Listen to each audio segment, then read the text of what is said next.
Everyone hold hands. Shine down. Finally, no. It's my lucky day.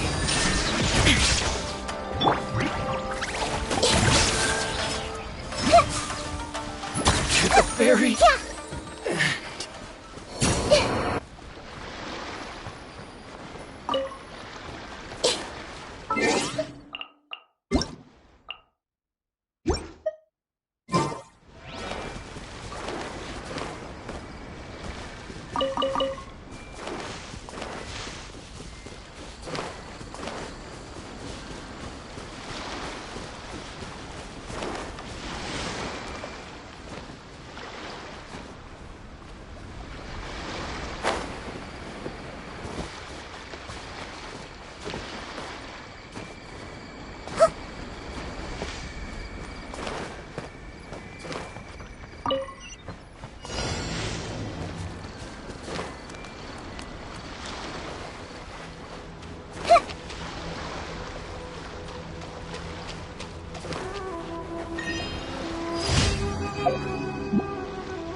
There is no escape.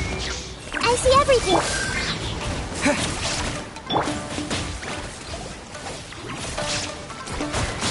Keep this cut down like this.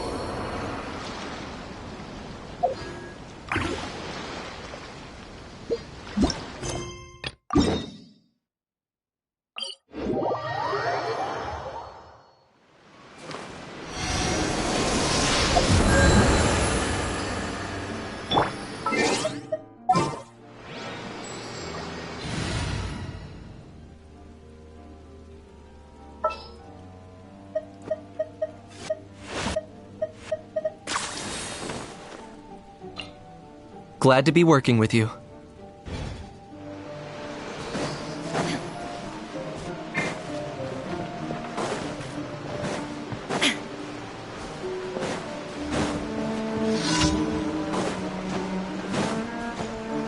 Shine down. The inside shall be punished. Target acquired. This body belongs to ice and snow.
Ad Astra Abyssosk. Welcome to the Adventurers Guild. Thank you for completing today's commissions. Here is your reward.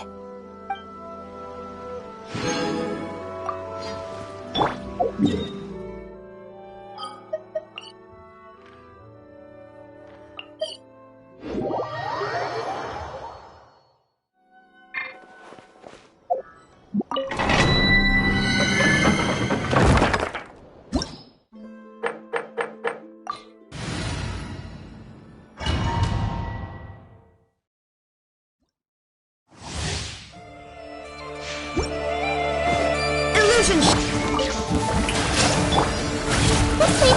the Lord of the Night! I got him cornered! The dead would bleed!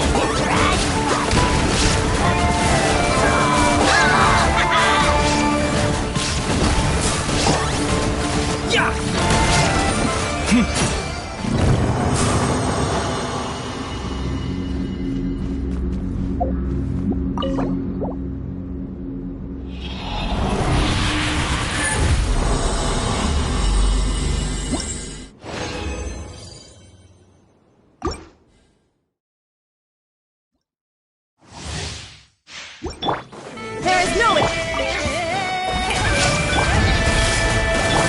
Locked on!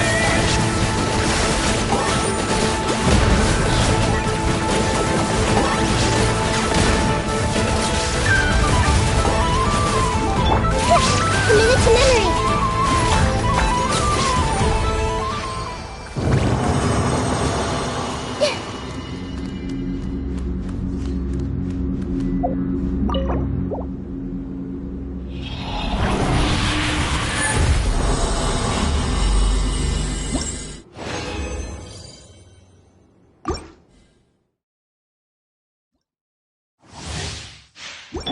Illusion shot!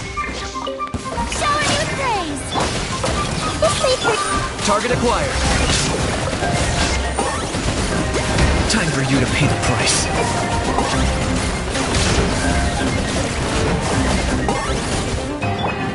There is no...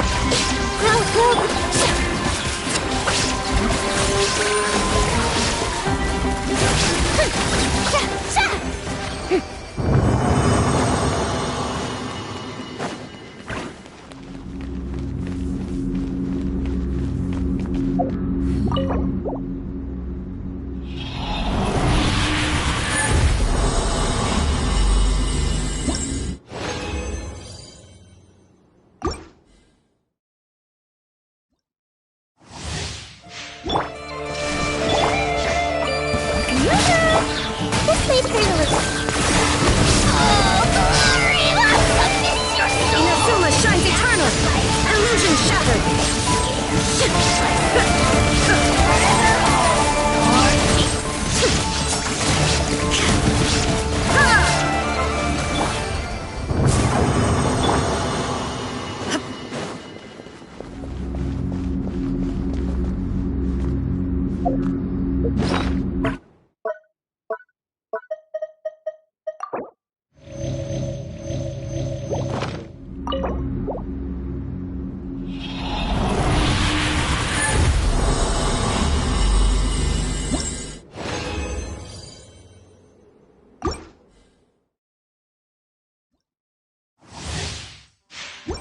There is no... strike a blow! Commit to memory! I got him cornered!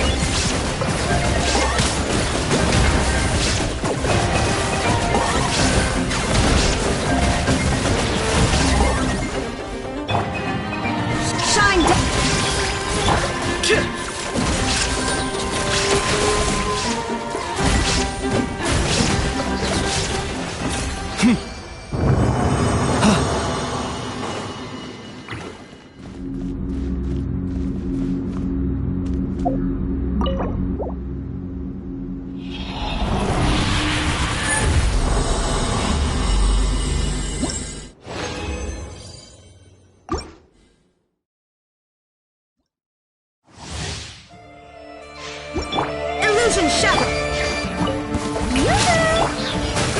Go! Target acquired.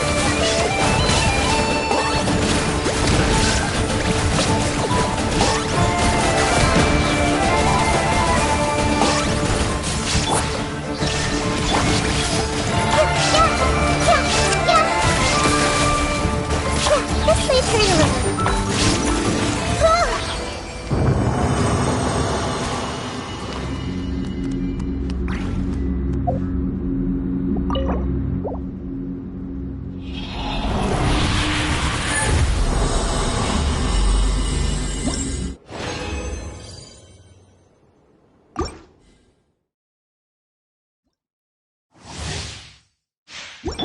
There is no escape. Bow before your king! The glory to which none can compare! Especially not when it's competitive. Measly and so you're done! You're so done! Illusion shattered.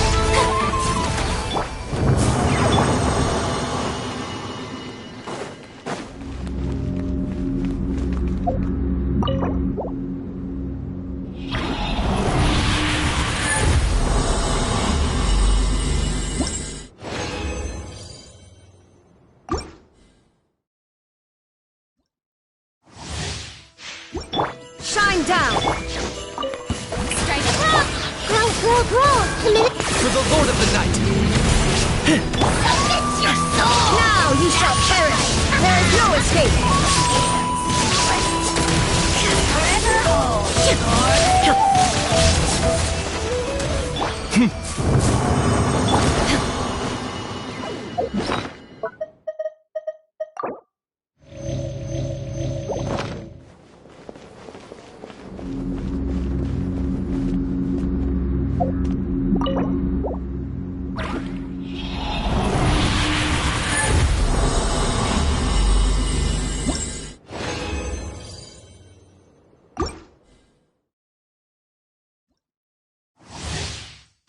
Shine down. This way, trailer. Locked on! Oh, you're done to me. You're so done.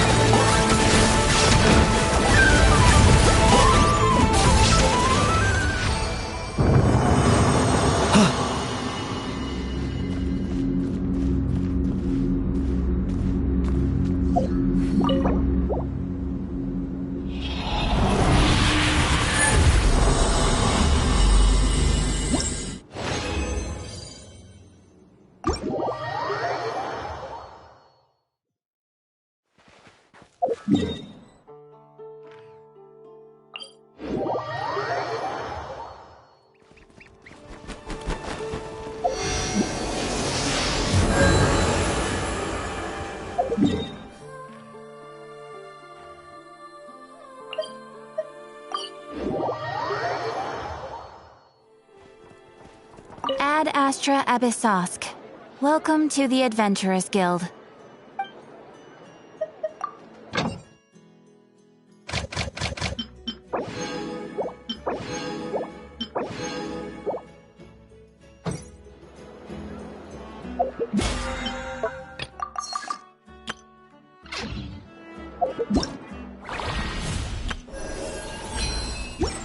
Ad Astra Abyssosk.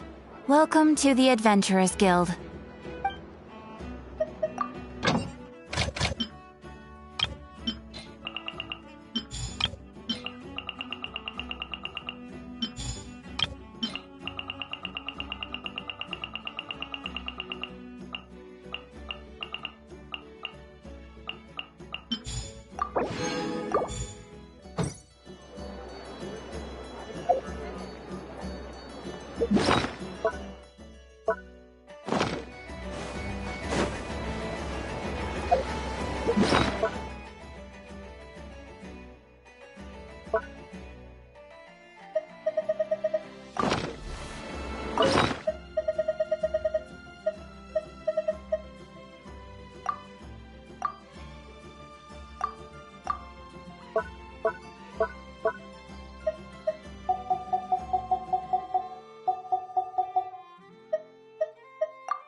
Illusion shot!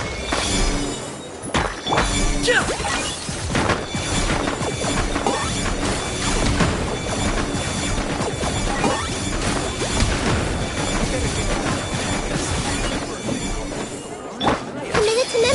Shine down!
There is no...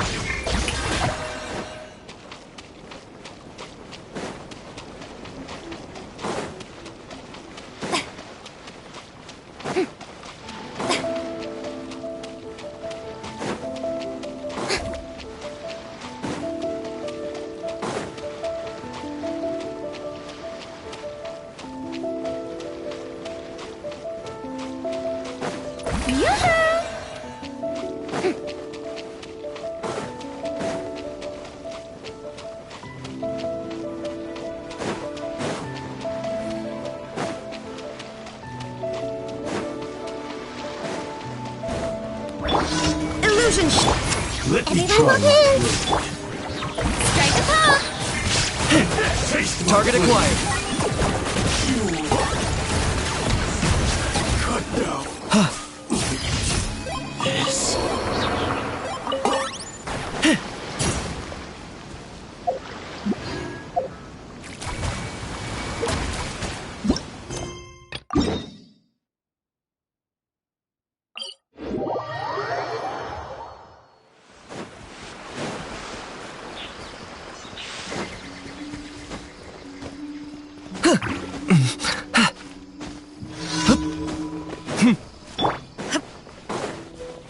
Shine down! I see everything! Shower me with praise! Locked on.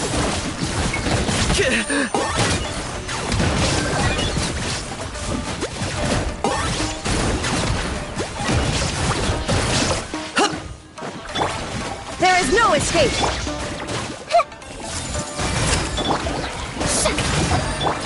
Target acquired.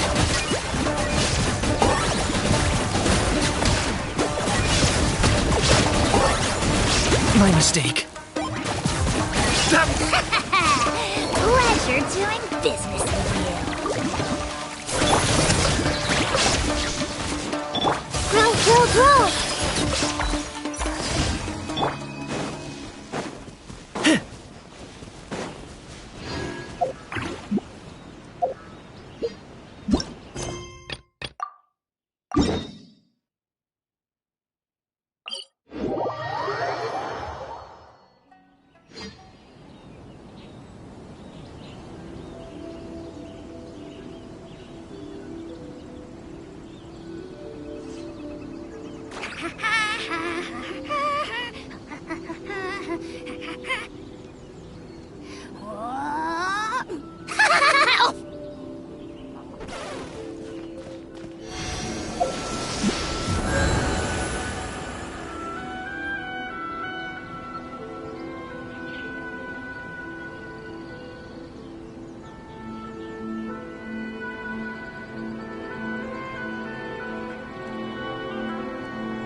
Yoo-hoo! I see everything.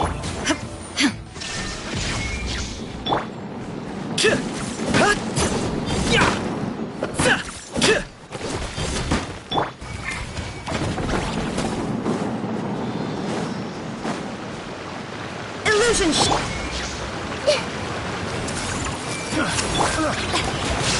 Strike a pose. That single.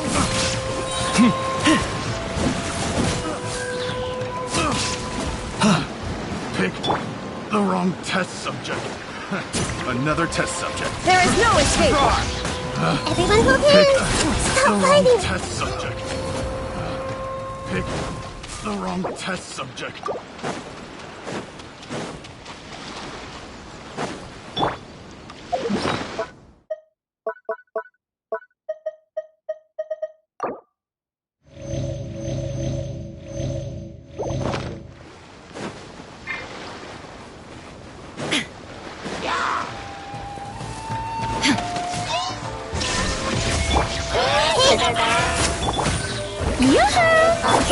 Locked on. Yeah. Shine down.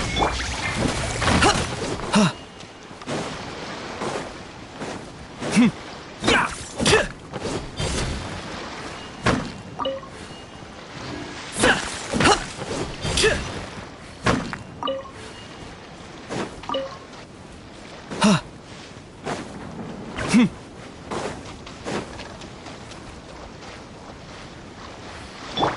I see everything.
If you're not sure what to do next, how about I take you on a walk?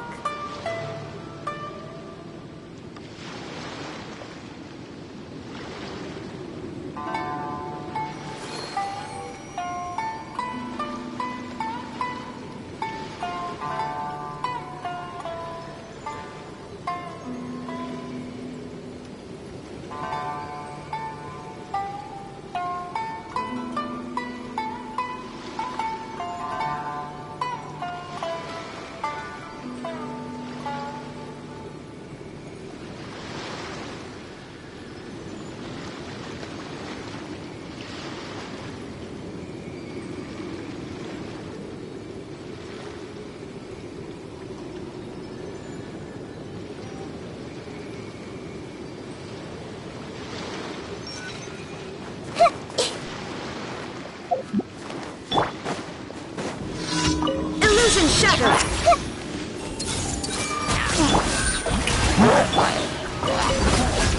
I got him cornered.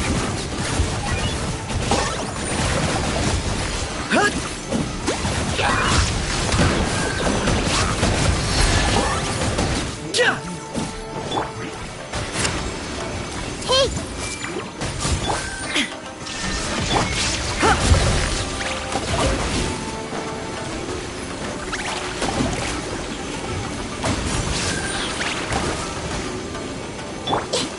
I see everything! There is no Show me Locked on. Oh, you're you're so dumb.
Here's how I allocate my energy on a job. 70% goes to investigating, 10% to making a final decision, and the remainder for execution.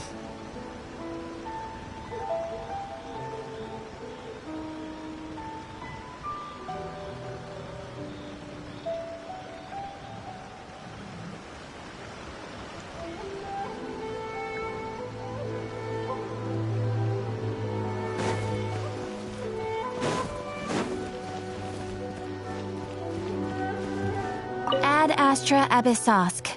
Welcome to the Adventurers Guild.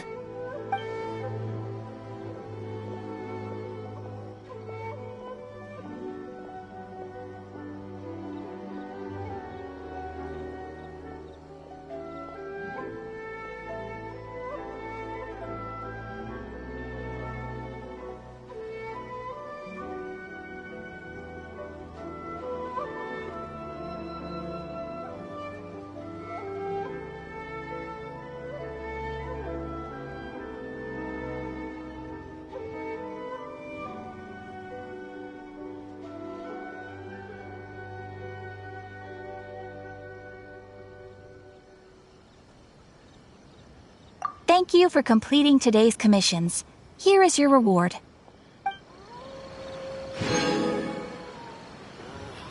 Why do new explorers make the same mistakes over and over?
Today's a lucky day. Target acquired. The fairy.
Just what will we come across this time?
Save me.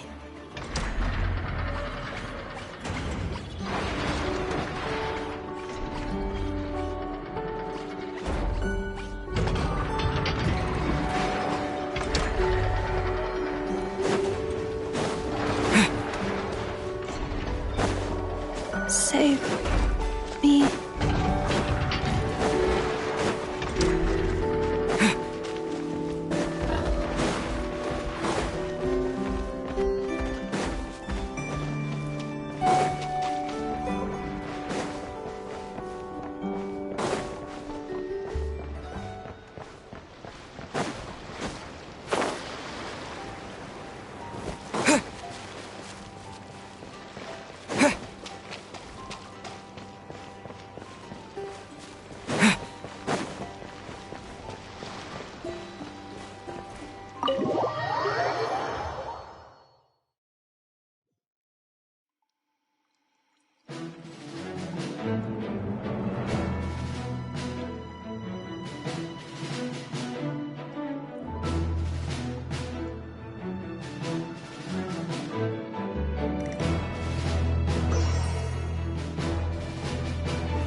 Truth be told, I can't remember the last time I was in a meeting with so many people.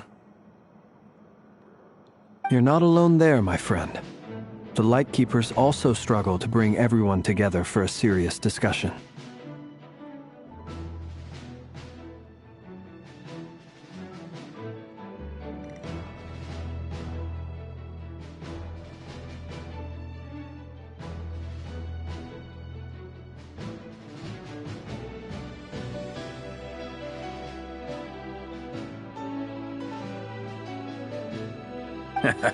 I don't doubt that. I've only ever met two Ratniki, one being you, and the other being that young guy, Itlua.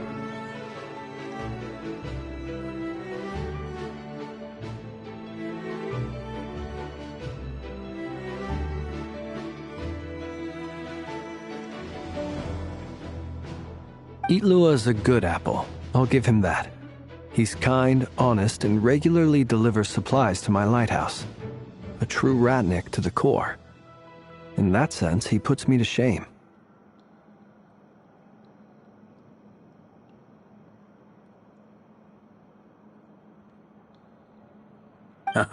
So you're what? A fake Ratnik? That's what it sounds like you're saying. But I get the feeling that's not quite what you meant.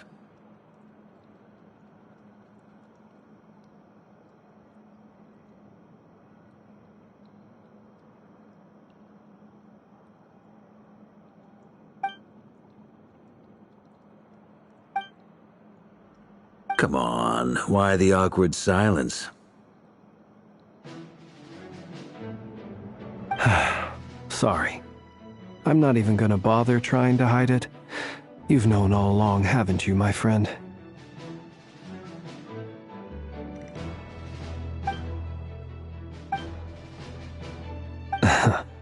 Now that was an awkward silence.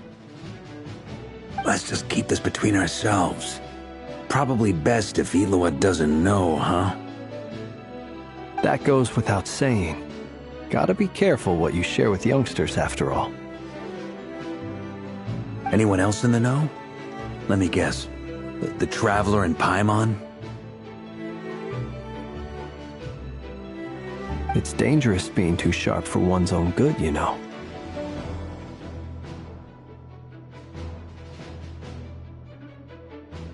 Then, in the name of the Animo Archon Barbados himself, I swear your secret's safe with me.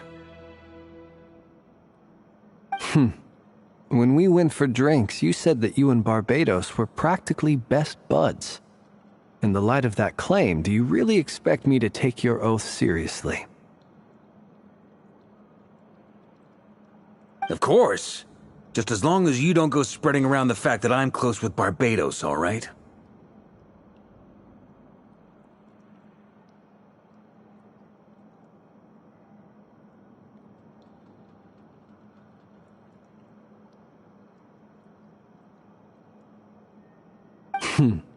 Fair enough, then.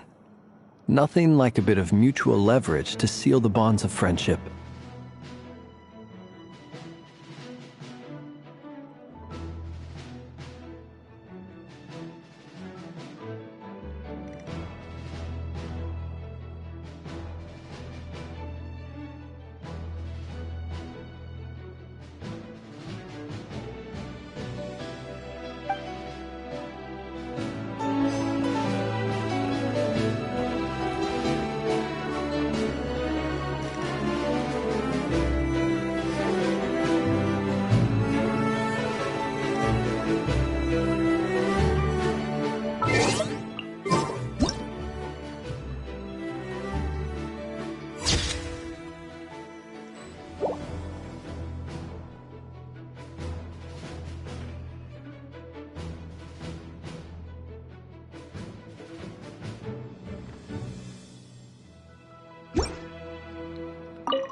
You're both awfully quiet.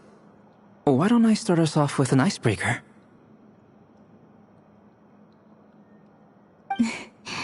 Much obliged. Have either of you ever had your portrait painted? If not, I'd be glad to help. That sounds like a lovely idea. You know how to paint, then?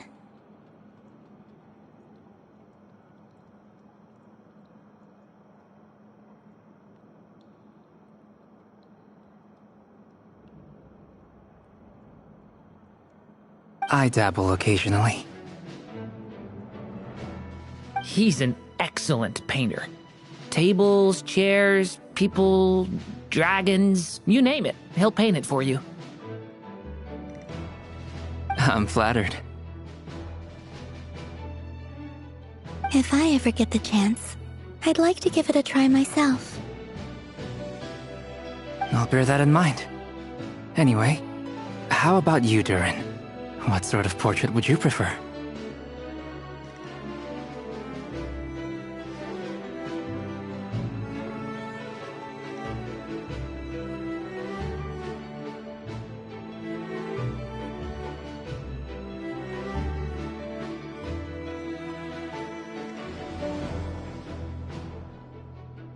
Oh, I'd be fine with anything. Whatever style feels best to you.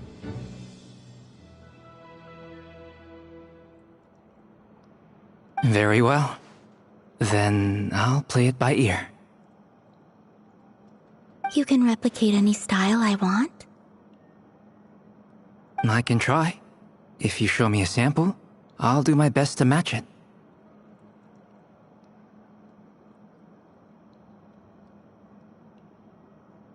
Thank you. In that case, I'll dig up some reference material for you.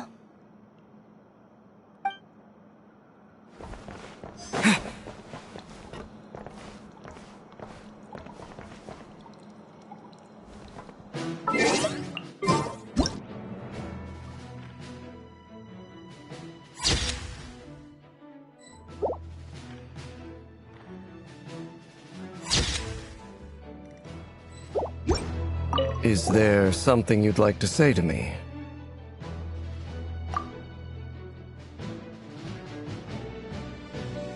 Yeah! For starters, why'd you just show up here without even giving us a heads up?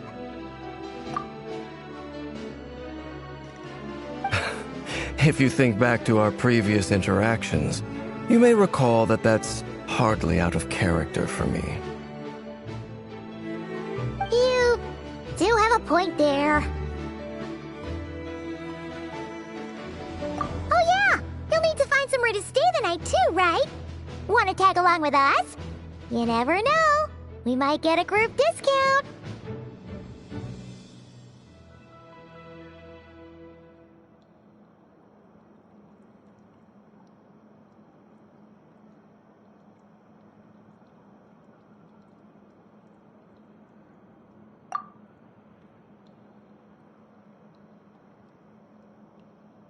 Sure, let's do that.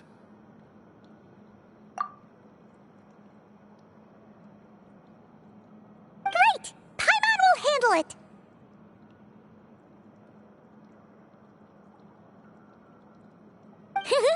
And in return, we can get Dainslift to be our very own personal bodyguard.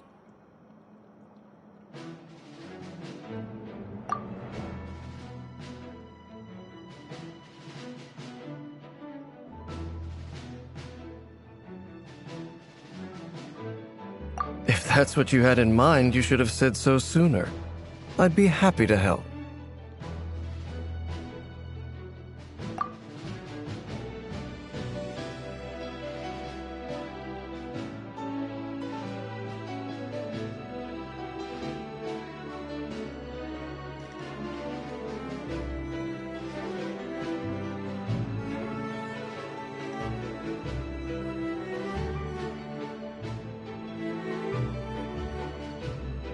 Oh, okay then.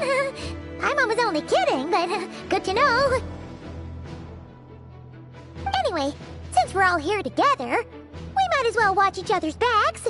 That's just what friends do, right?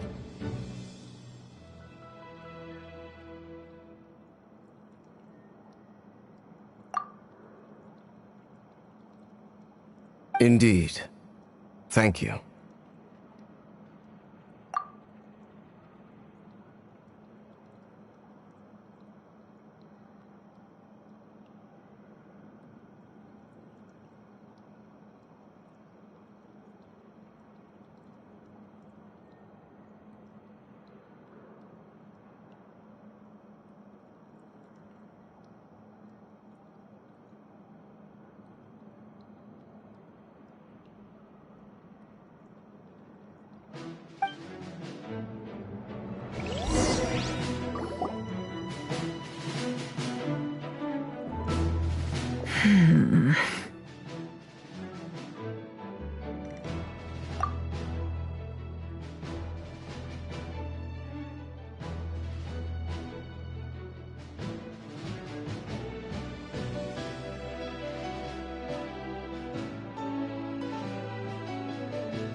Ah, Miss Nefer. You made it after all.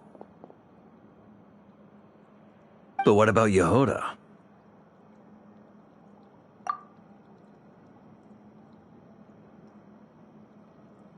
I'm here to give you an update on how things are going on our end.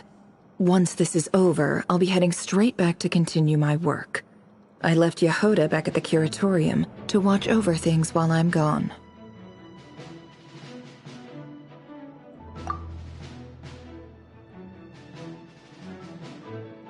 Huh.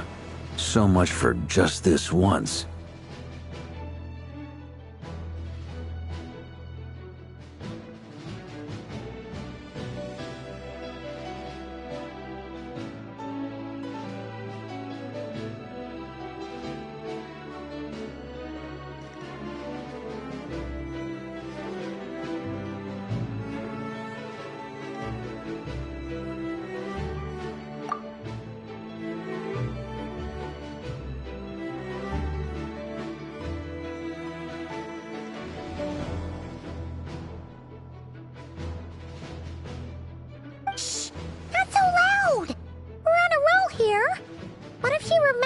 Suddenly decides to back out.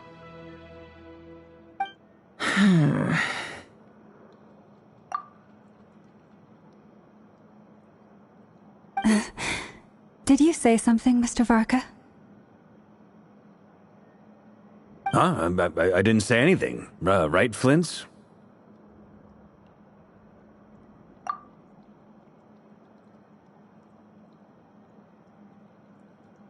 Must have been a frog.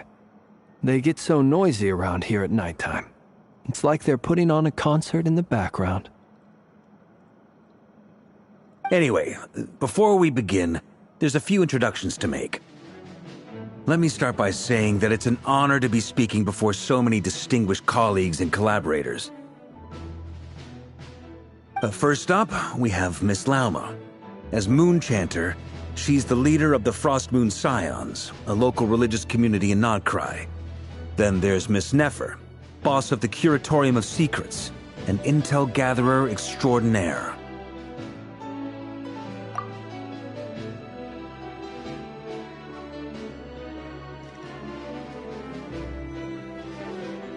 Nefer is leading the investigation into Rerer's background, assisted by Yehoda and Lauma.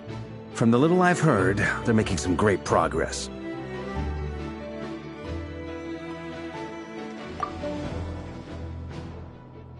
Over here, we have Mr. Flint's, a ratnik and guardian of the abandoned lighthouse. In our last operation, he courageously distracted the wild hunt to buy time for the rest of us.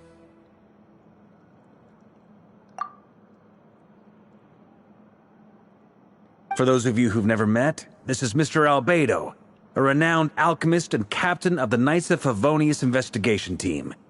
By his side is a new face for us all, myself included, Mr. Durin, who has come to lend his aid.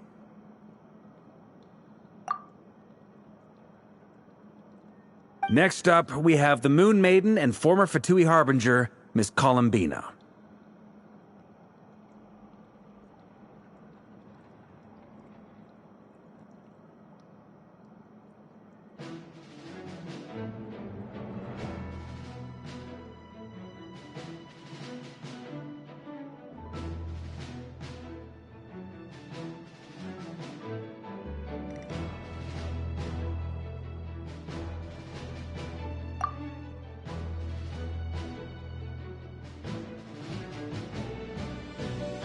Then we have the Traveler, who's earned more titles than I could possibly hope to list out, so I'll spare you the rundown. And Paimon, the ultimate travel companion and quite possibly the best guide in all of Tevat.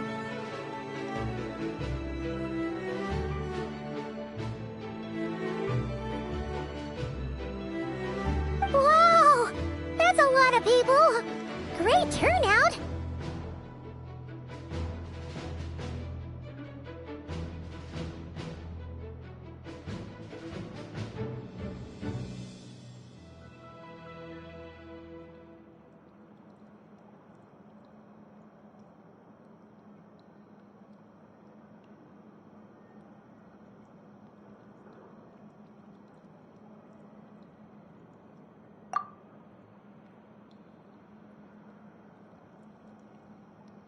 Miss Nefer, it looks like you might have another job coming your way. So, congratulations on the booming business, I guess.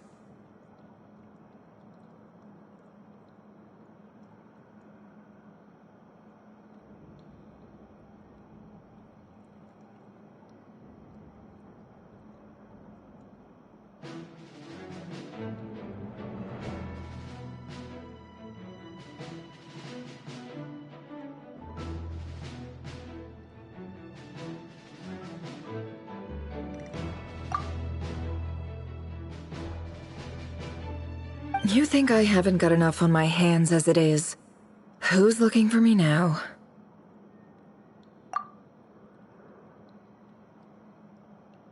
That would be me, Miss Nefer. I have a commission for you. And you are?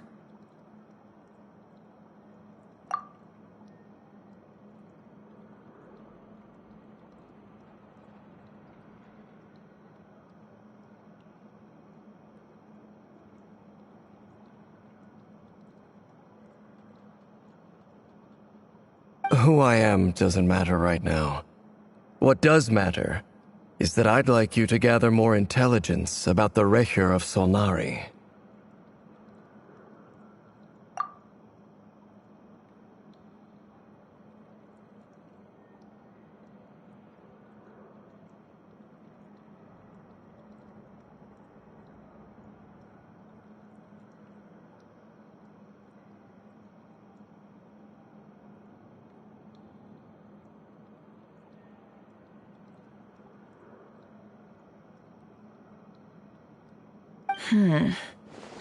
Well, it's not as if we never take on anonymous commissions, but in your case, I'll have to decline.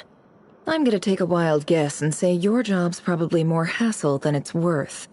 Something about you seems like bad news.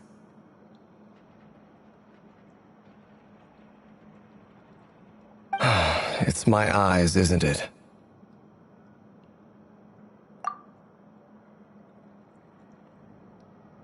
Conrian, I assume.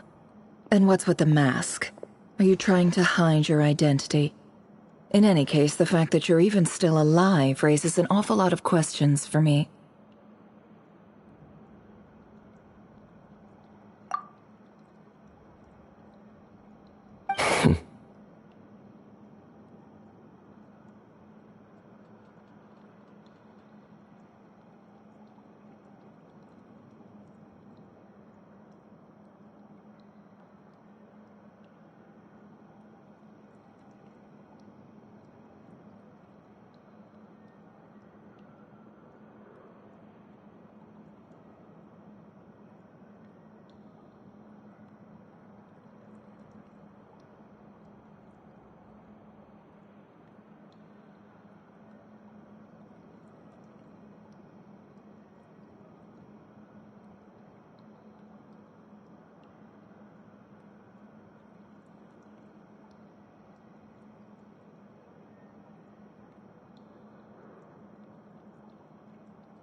My name is Dainsleif, and yes, I am from Conria.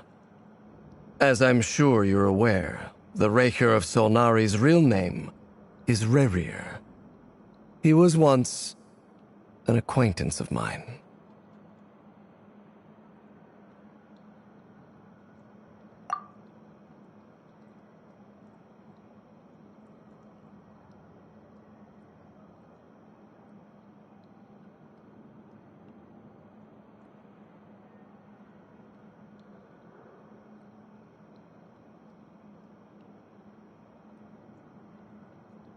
Really? Then you must have been quite an influential figure yourself.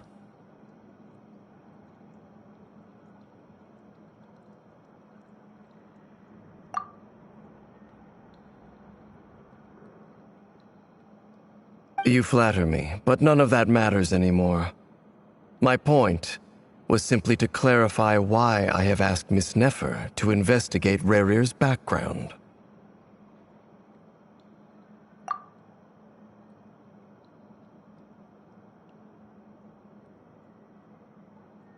So you're both from Conria, and it sounds like you used to be friends. What am I missing here? Surely you already know how he became one of the Five Sinners.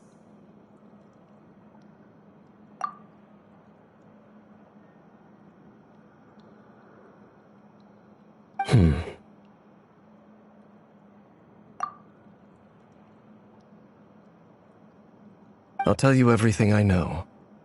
The history of Conria, the names and identities of the Five Sinners. I remember it all like it was yesterday.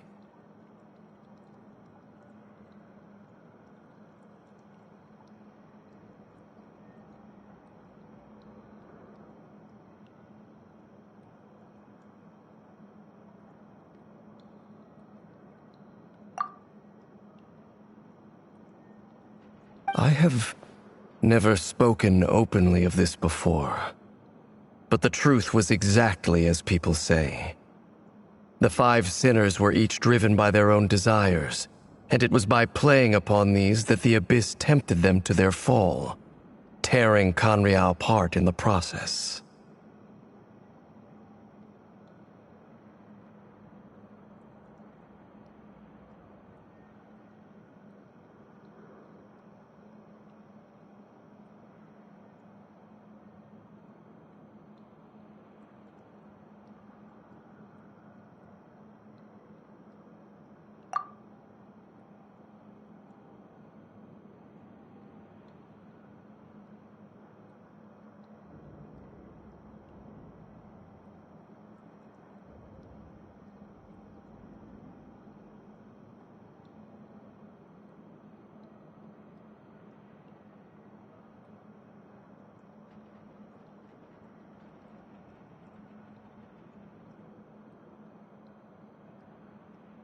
The visionary, Vedifenir, who wished to foretell the future.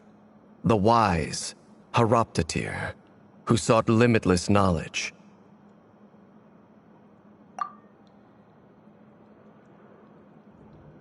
Gold, Rhine-daughter, who desired to create life. The foul, Sertologi, who pursued supreme strength.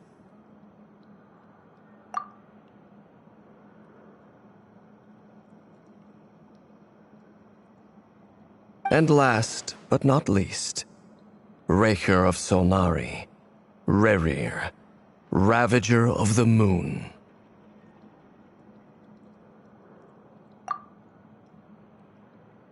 Of the five, Rerir is the only one who remains a mystery to me.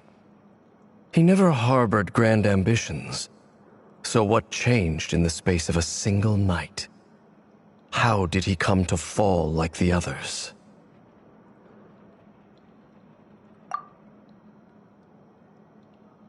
In other words, you're saying that his change came as a shock to you, and you have no idea what actually happened?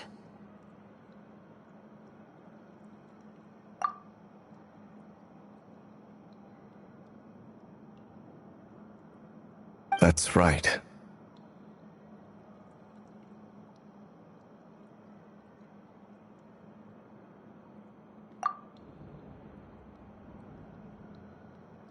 You mentioned how the Abyss tempted them, which led to their fall. But what did that look like in practice? And what other context can you give me about the events of that time? The more detail you can give me, the better.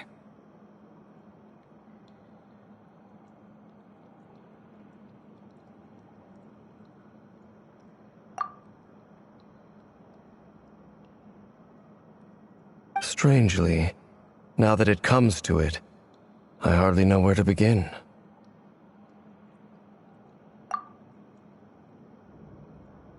The fateful night took place during the era of the Eclipse Dynasty. One day, my elder brother, the visionary, Vedifenir, was summoned to the palace by the Vinster King, only for the king to gouge out his eyes and cast him into the dungeons. When I came to hear of this, my fury knew no bounds. I gathered together every ally I thought I had, and together, we set a night to storm the palace and free Ved. Centuries on, the memories of that night still haunt me like a never-ending nightmare. We broke through the palace gates, just like we had planned, each striking towards our separate targets.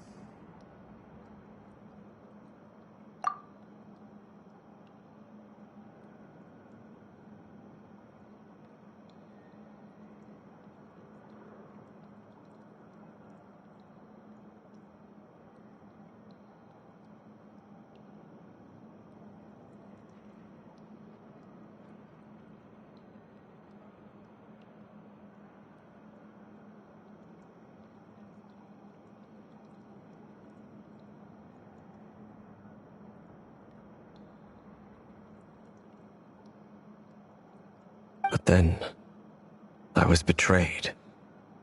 Even Vedafenir, the very person I had come to rescue, abandoned me and partook of the Abyss's power.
So, it's personal after all. Then tell me, Mr. Dainsleif, what price are you willing to pay? You, of all people, must know that nothing comes for free.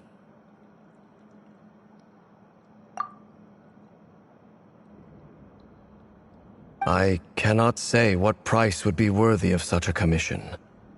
But know this. Rerir was not always a madman.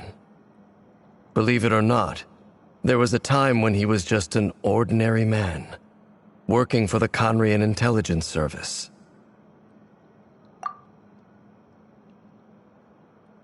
Uncovering the truth of Rerir's past is the only way to unravel this mystery. But before you decide if you will accept my commission, I will tell you more about him. Enough, I hope, to help you plan your next move.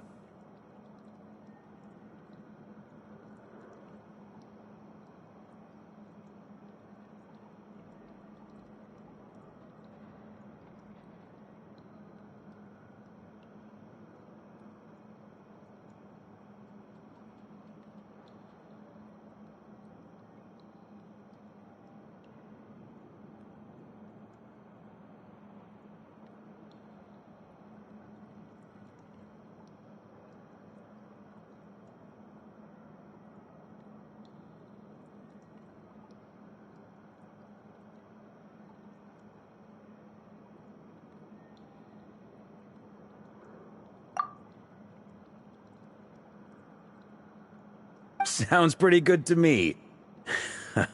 Feels like we just flagged down a random passerby, only to discover he's actually a master strategist who has a score to settle with our enemy.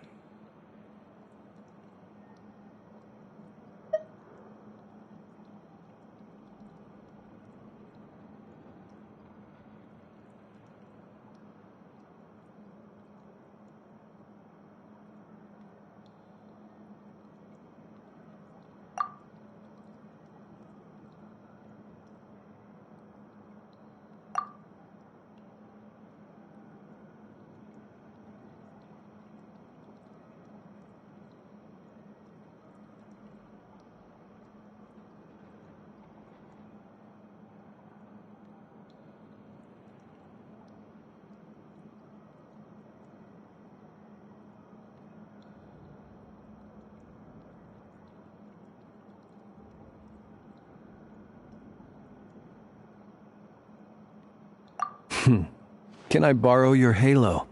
It could be useful in the lighthouse.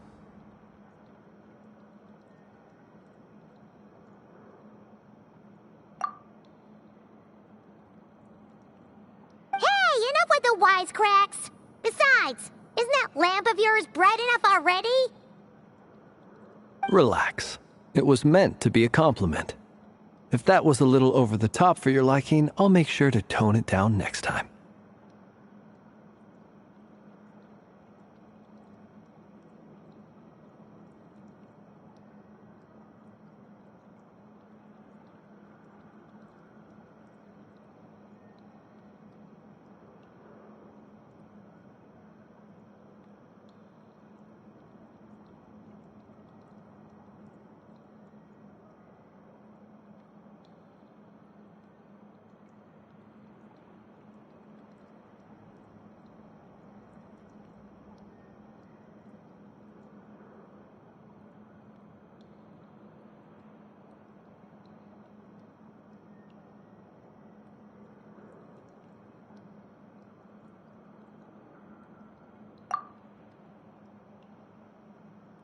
I'll give your proposal some serious thought, Mr. Dainsleif.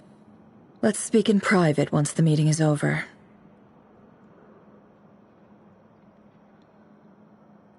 Before that, there's a few things I'd like to share.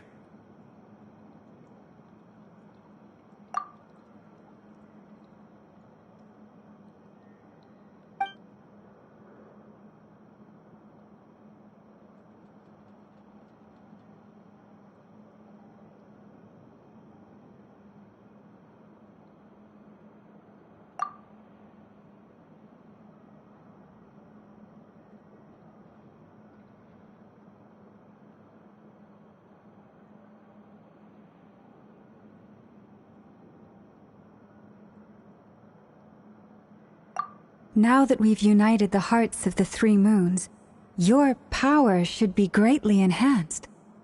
But it seems like that hasn't happened yet.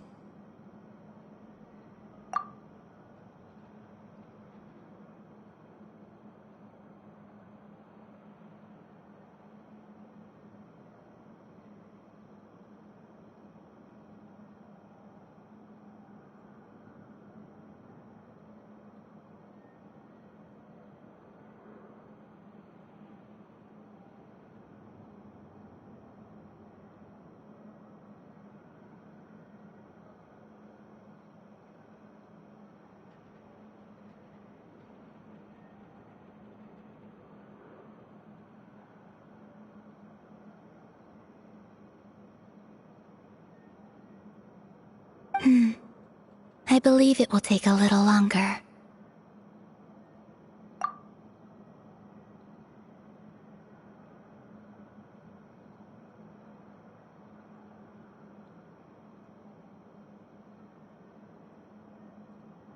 You've done so much for me, so I want to be completely honest with you all. Even though I'm doing a lot better now, the truth is, my recovery will likely be an ongoing process. From the moment I was born, my power has been slowly ebbing away. And that is because Tevat has never accepted me. Even with the moons united as one, it seems my rejection cannot be undone.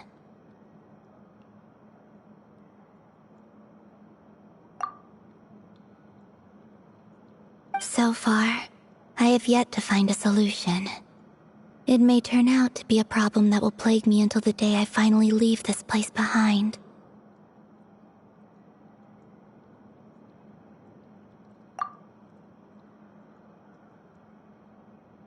Even so, I will do everything in my power to help you drive out the Ray here of Solnari. As Arlecchino put it, this is not about chasing the spoils of victory. It's just a gesture of heartfelt gratitude. Kutar.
Defeating the Ray here of Solnari will be no easy task.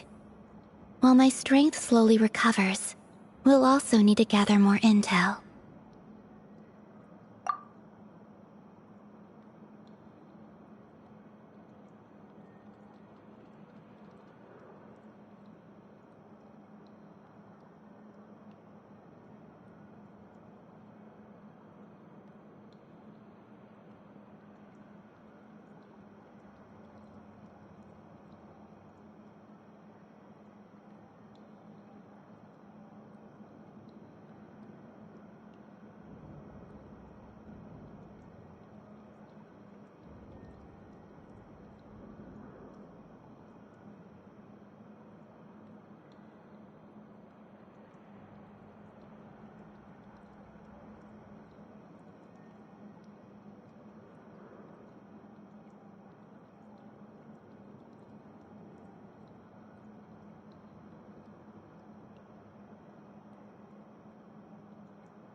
Naturally.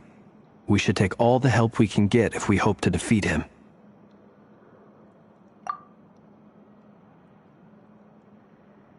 We've considered several viable plans now, but our choice hinges on the answers to a few key questions.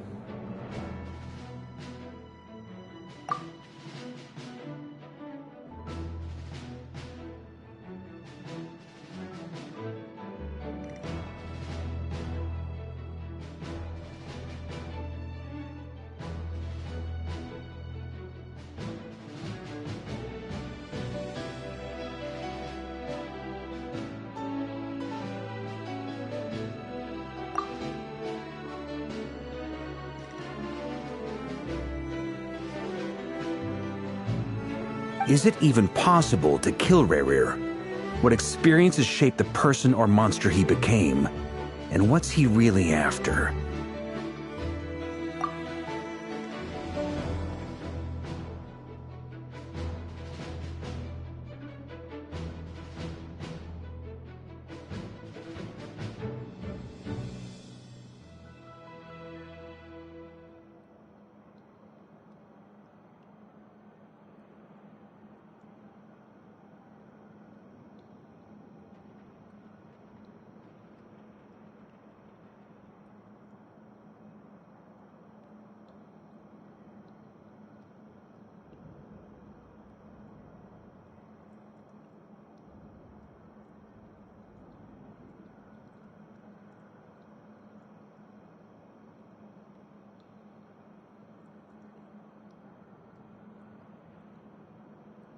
Given Albedo's expertise in alchemy, I think we should leave him to try and answer the first of these questions.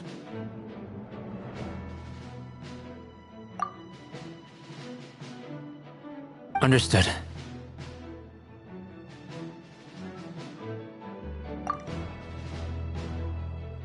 As for the other two, I'm afraid we'll have to count on you again, Miss Nefer.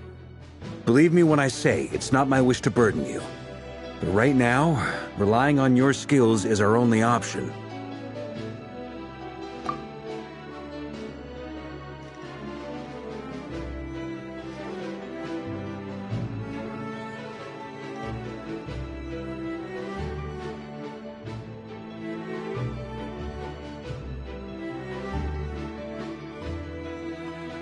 So you're placing all your hopes on me, huh?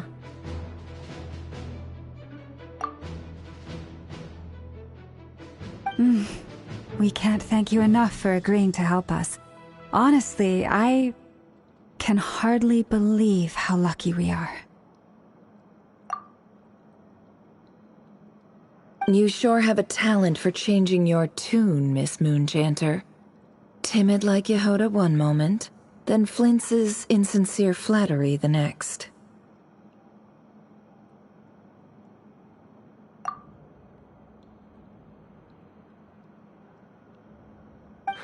Ladies, please.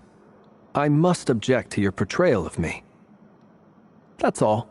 Feel free to keep bickering. Just pretend I'm not here.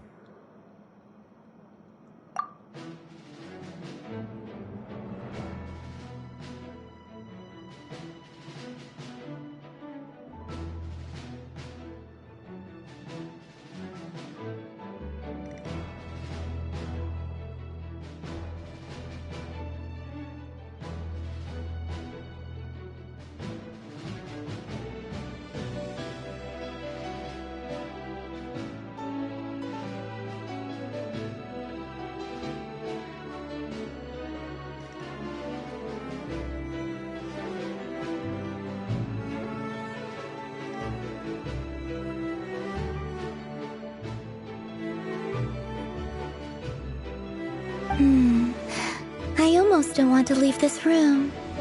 I'm curious to see how this plays out.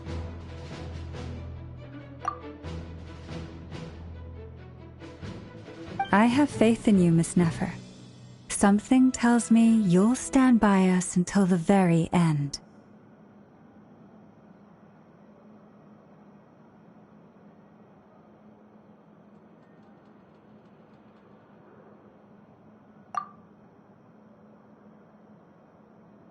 Oh? And what makes you so sure of that? What if I suddenly decide that my compensation is insufficient? This isn't about the money. I can sense that you've got a deep-seated distaste for Rerir, and knowing you, that alone is motive enough.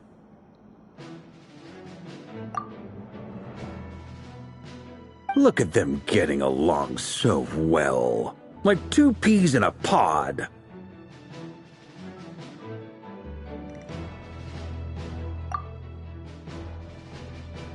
And I'm the one they accuse of insincere flattery. There is no justice.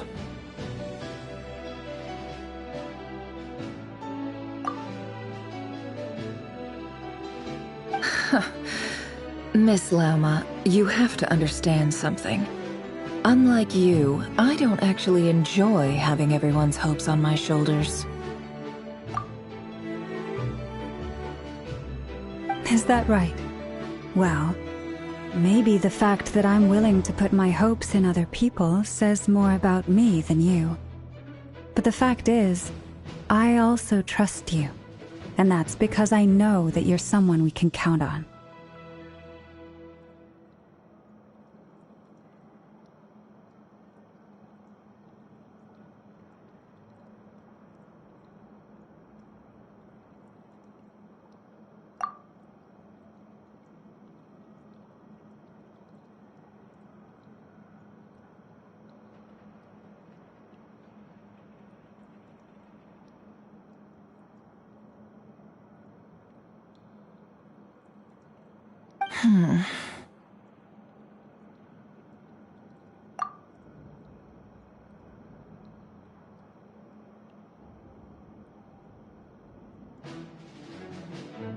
Anyway, we've got our plan, so let's get moving.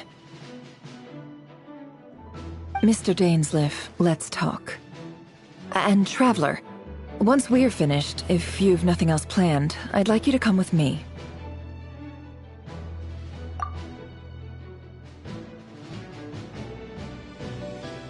This whole experience is teaching me a lot. For instance, I now know that when other issues come up in the future, I'll have far more luck getting Lauma to convince Miss Nefer than trying to do it myself.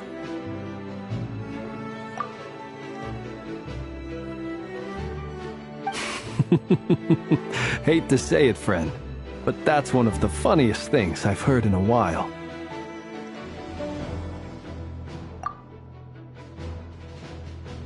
Why? You think I've got it wrong?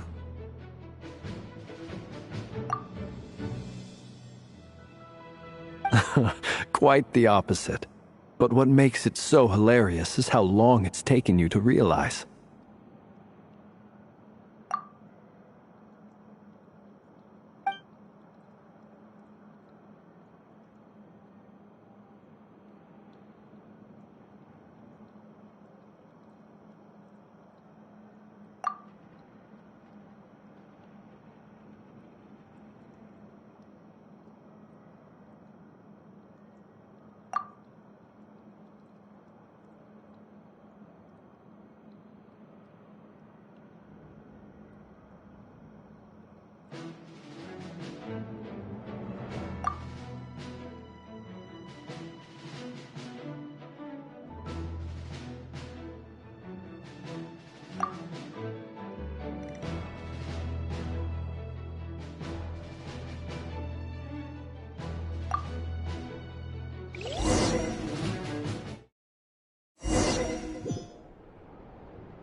Thank you for waiting.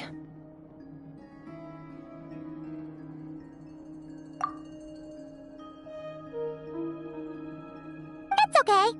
We actually used the time to help Dainsleif get a room at the hotel.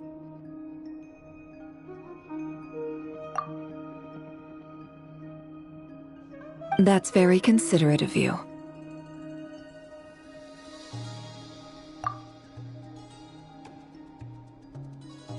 Now, I trust you share my curiosity about Rarier's past, and you seem fairly familiar with Mr. Dainsleif already.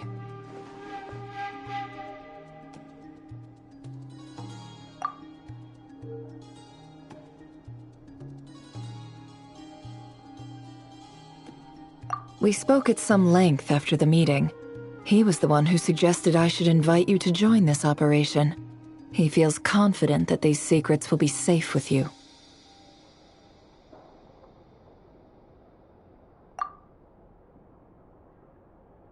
Dane has a lot of faith in us, that's for sure.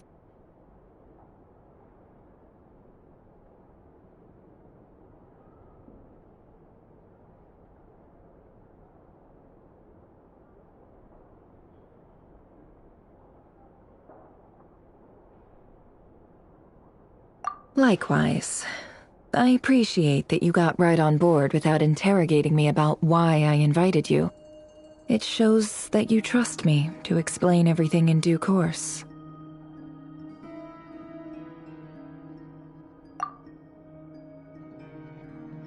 That's because we know what you're capable of. We appreciate you too, Nefer. You might have been forced to help in the beginning, but this time, it was your choice.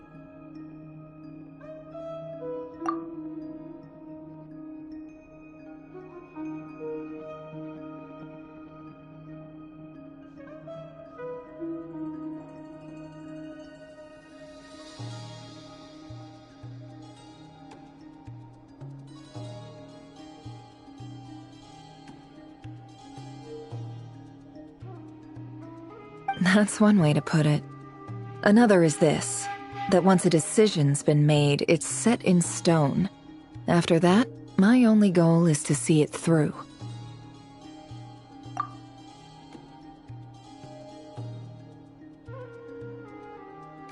Alright, so here's how it is. I'm going to access Rarier's thoughts again using my confidential method. Now, I'm sure you've seen things like this before on your travels, so you're surely well aware of how dangerous it can be. The reason I've gathered you all here is to ensure my safety during the proceedings. I plan for us to enter the fragment of his consciousness together, and once inside, I will focus on searching for information.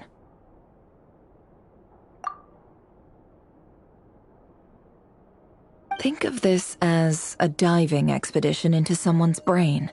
If I'm the diver, you are my safety equipment, tasked with keeping me alive while I'm under the surface.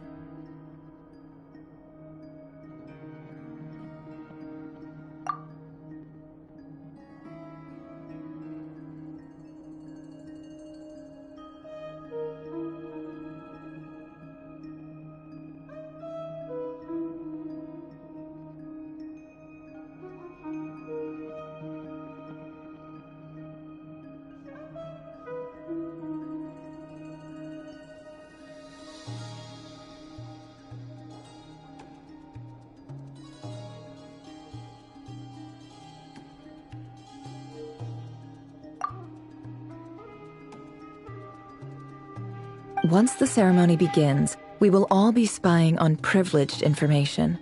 But in the interests of safety, you must remain absolutely silent at all times. We will discuss our observations after the ceremony has concluded.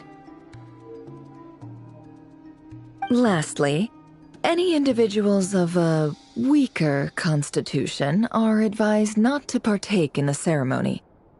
In any case, Paimon has her own job to do, which requires staying in the room but not joining the ceremony.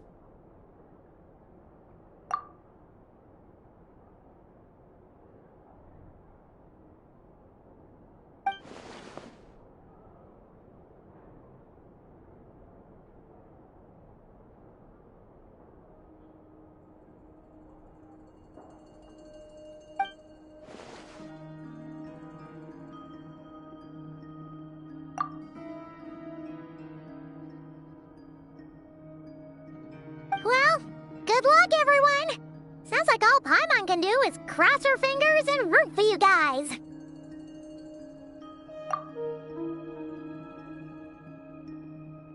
There's a little more to it than that. I was being serious when I said you have a job to do. While the rest of us are inside Rarir's mind, it's imperative that we have a team member on the outside.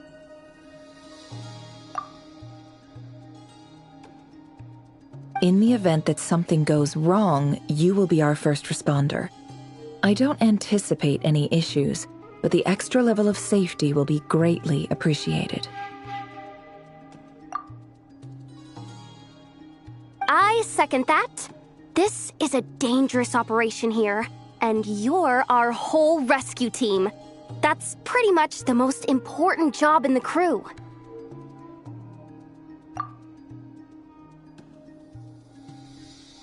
So, Paimon's like the lifeguard? Yeah, that makes sense. All right, got it. Good. Please, take a seat. We'll get started momentarily.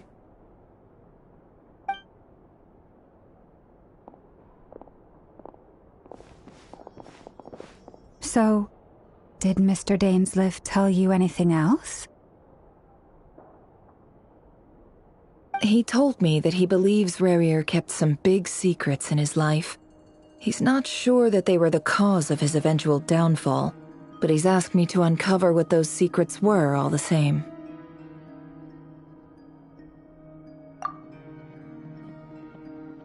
But surely you're not planning to go through with this, no matter the cost.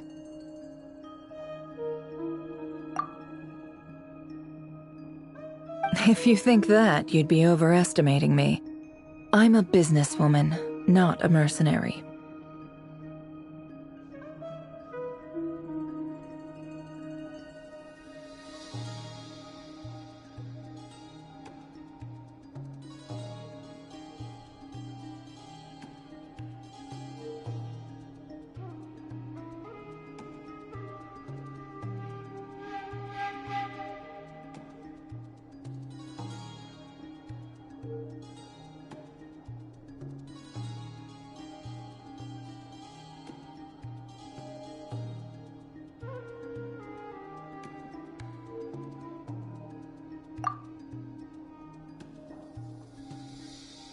But I do have my own professional reasons for taking this job. You think I'd turn down the opportunity to get a first-hand glimpse into Conrian history? No chance.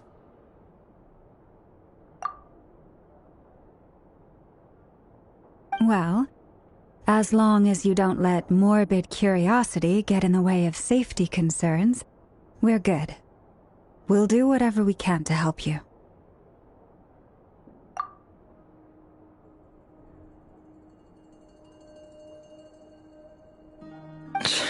You're such a killjoy.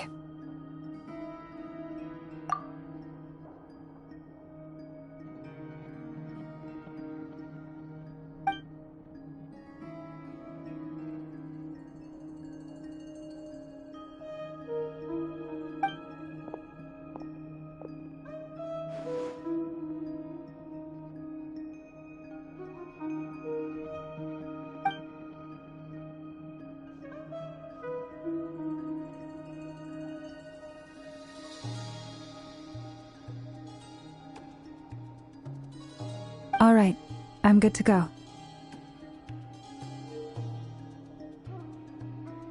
All set over here, too.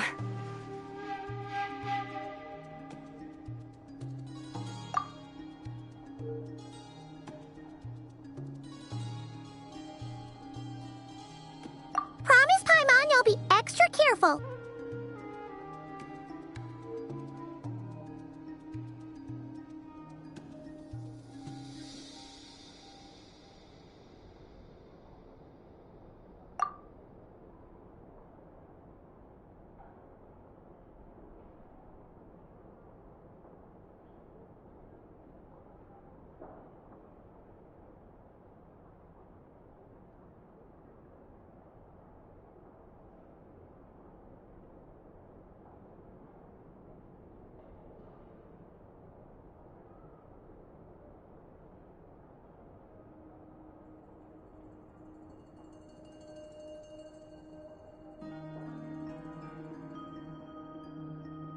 All right. Let your whole body relax. We're about to begin. Close your eyes.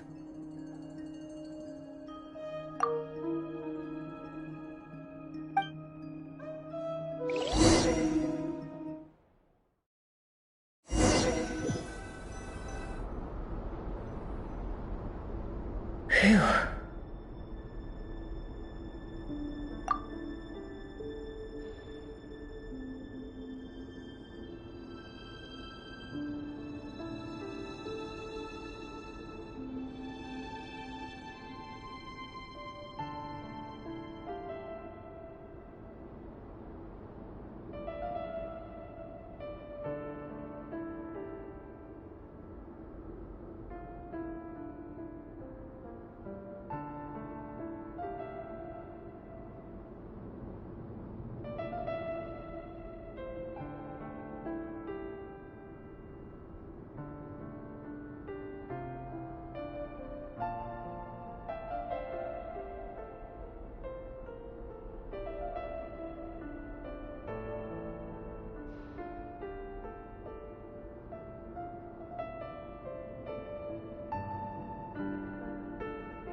be his office.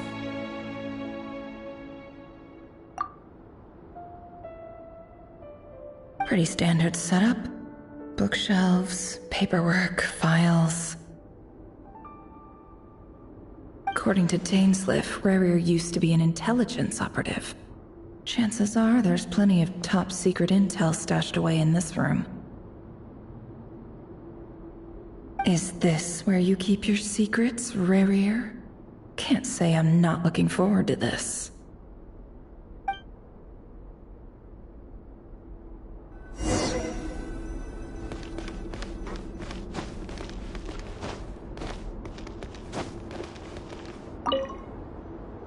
Bookshelves full of documents. Looks like these are all files, packed with the personal details of individual Conrians. The Crimson Moon dynasty preceded the eclipse. Since Rarier worked as a secret agent during the latter, it stands to reason that he was tasked with purging remnants of the old dynasty. Yep. Lines up exactly with what Dainsliff told me.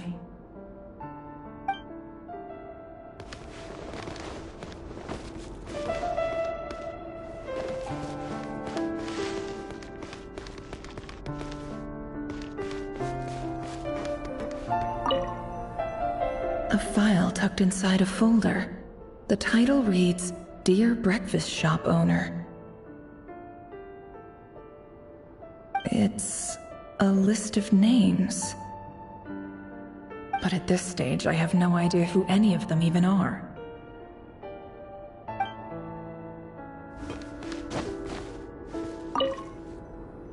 Wonder what kind of encryption technique this is. Seems like it has to be inserted into that camouflage device nearby. Aha! It's an audio recording. Please, hear me out. I can't shake this feeling that someone's been spying on our house. No, I'm not being paranoid. It's true. I saw someone dressed in all black. It was a couple of days back, but that was on another street, not near my house. I swear, I know what I saw.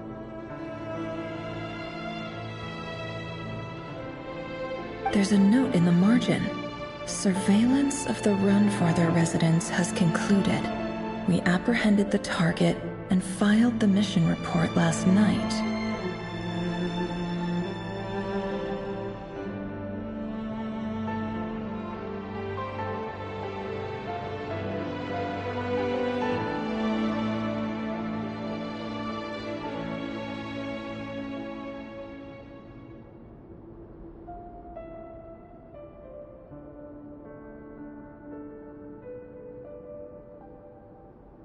Could the voice in the recording belong to one of Rarier's targets?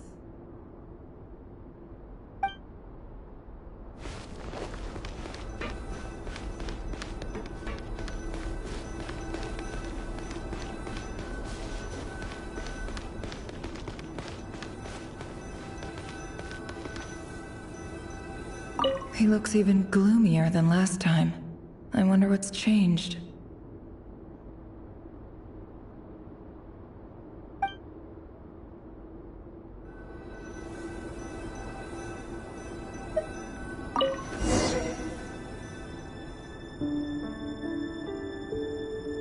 Today's files are in. Time to wade through them, just like usual.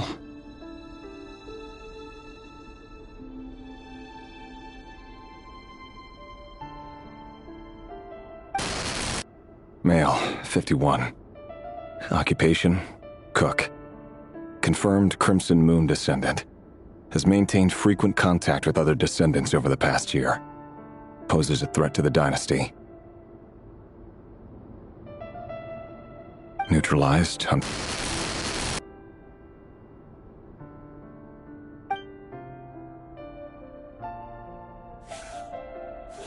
This one should be archived under purged targets.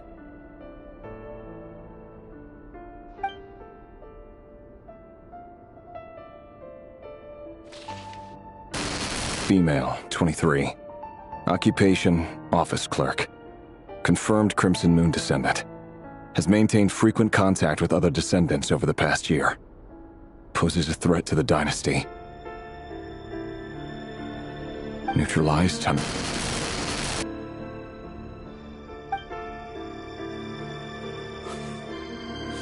Another one for purged targets.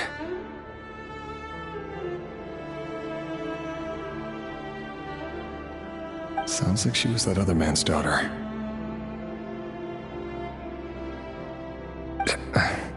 Never mind. What's it got to do with me?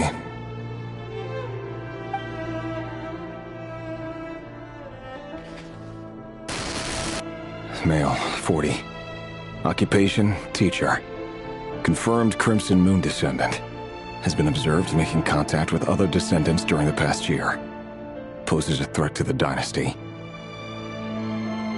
Neutralized on...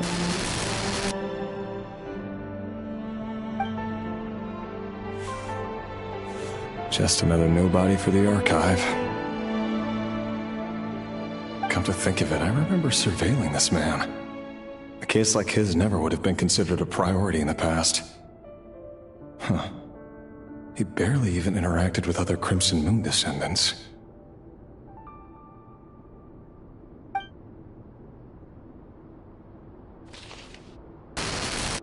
Female, 16. Occupation, none. Orphan and confirmed Crimson Moon descendant. Has been observed making contact with other descendants during the past year. Poses a threat to the dynasty. Neutralized on...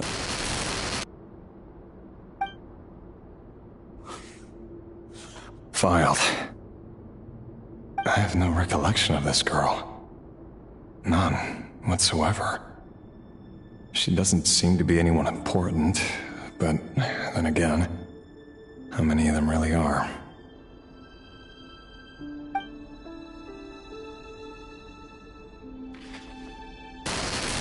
Female, 13. Occupation, none. Orphan and confirmed Crimson Moon descendant. Has been observed making contact with other descendants during the past year. Poses a threat to the dynasty. Neutralized on...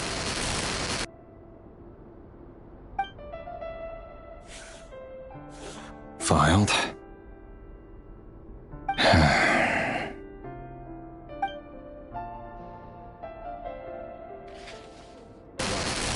Male, 11.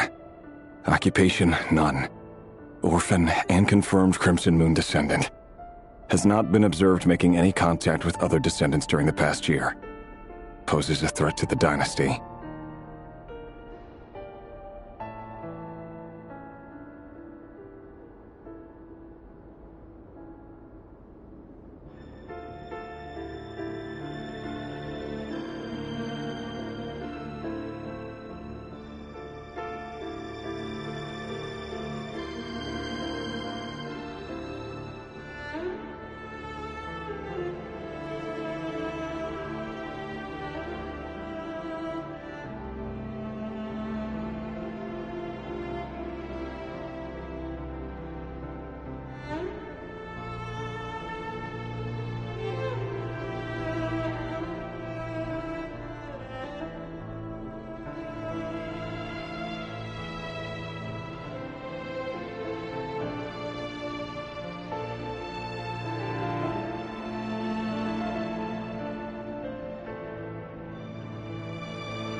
Neutralized and...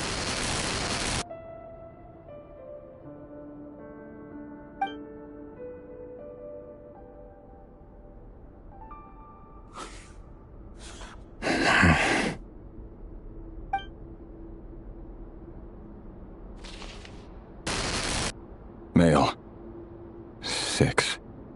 Occupation, none. Orphan and confirmed Crimson Moon descendant. Poses a threat to the dynasty.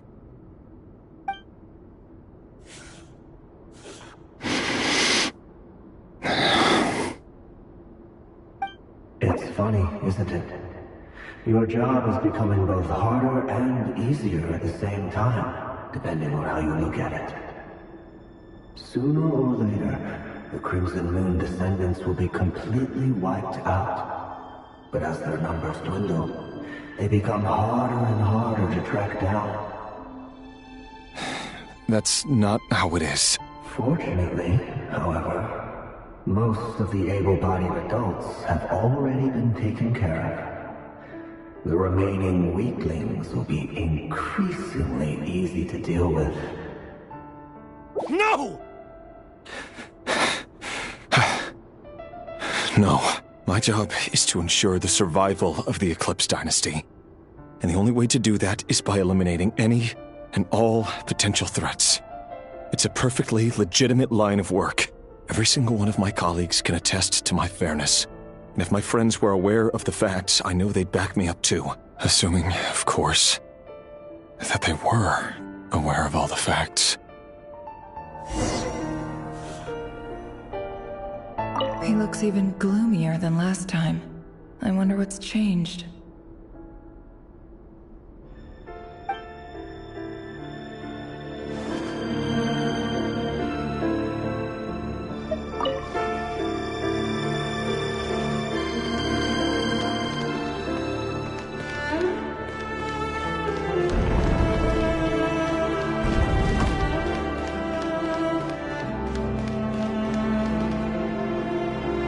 Mr. Vedifalnir, it's been quite some time since we last met. Rerir, I trust you're here because you have something important to discuss.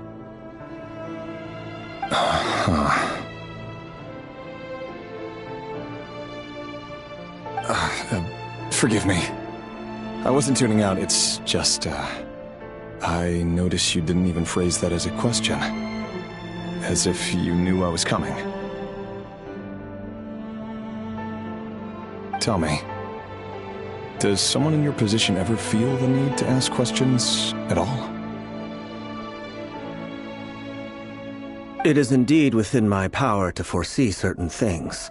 Things like your arrival.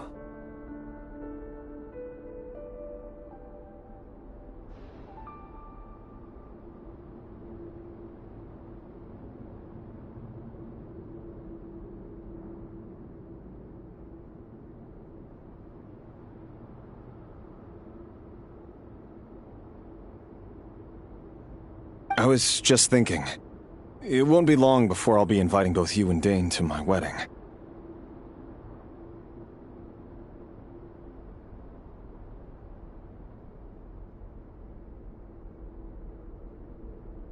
That isn't a lie, but nor is it a fact as such. It's a wish, isn't it?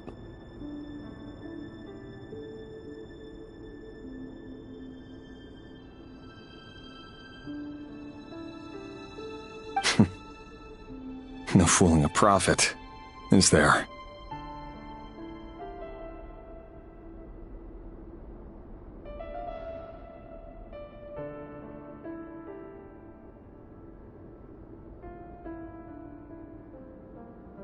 Ever since that day we met for drinks, I knew it was only a matter of time before you came looking for me.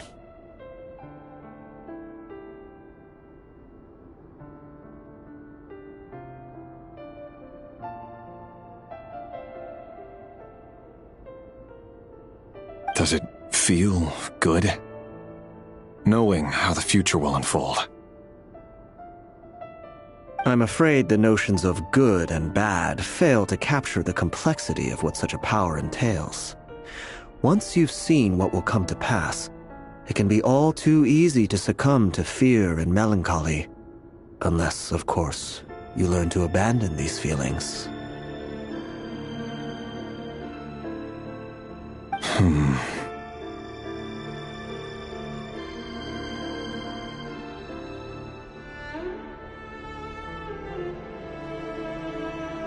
You fear my silence, and long to hear the words I left unspoken that day. That's right. You must have noticed my reluctance to broach the subject. And the reason is simple. Because the truth could never have lived up to your hopes. For both our sakes, such words are better left unsaid.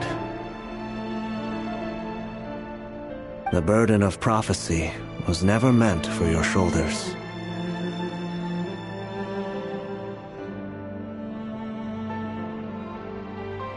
So who exactly do you deem worthy to hear your prophecies? None but our exalted king?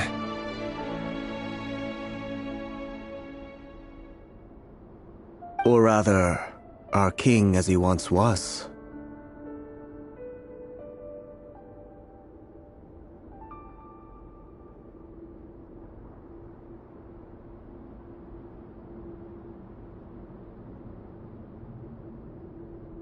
You're closer to His Majesty than I am. You must know better than anyone how much he's changed.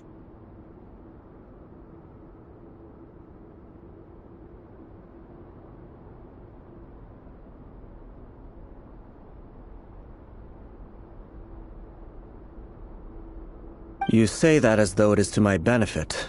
Yet precisely because of that, I dare not speak rashly.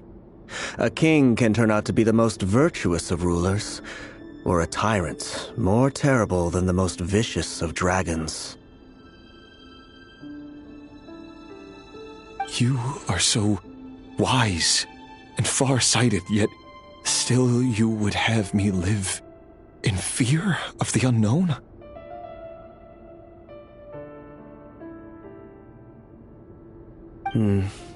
You make a fair point. Especially given my silence alone was all it took to send you spiraling downwards.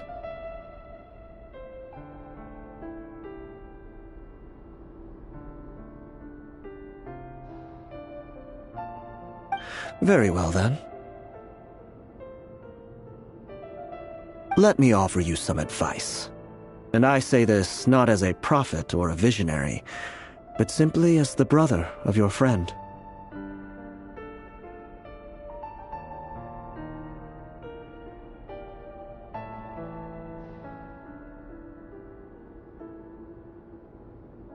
For many reasons, there is very little chance of your marriage ending in happiness. If happiness is what you seek, you should find another fiancé.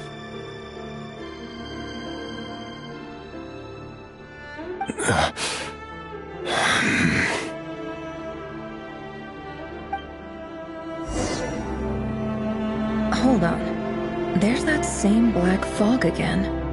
Could this memory belong to Thelindis? Guess I'd better tread carefully.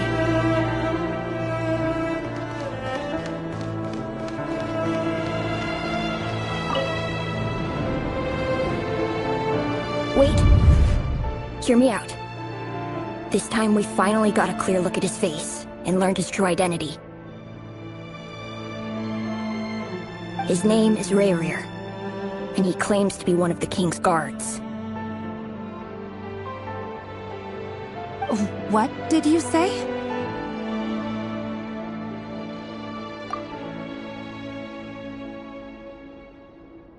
A cruel irony, isn't it?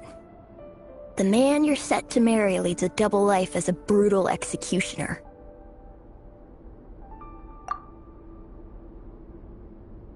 Why are you telling me all of this now?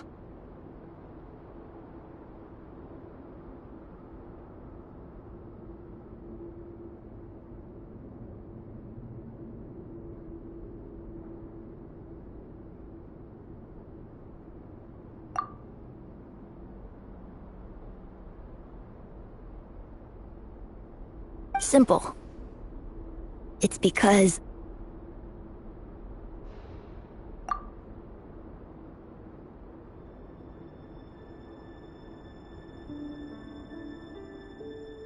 I want you to kill him.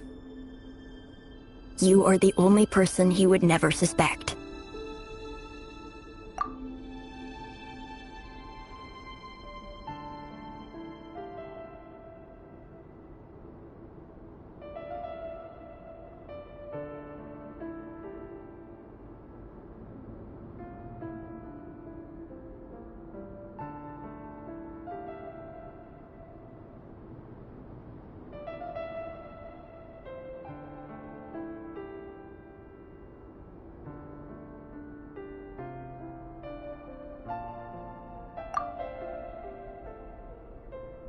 No, absolutely not. I would never dream of doing such a despicable thing. So you'll just stand by and watch him slaughter us to the last? Do not forget that the blood of the Crimson Moon flows in your veins too.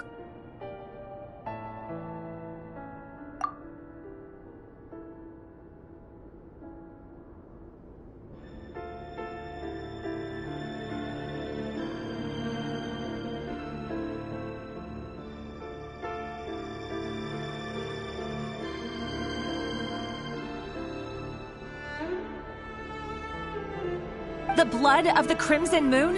What does that matter now? The dynasty has long been dead and gone.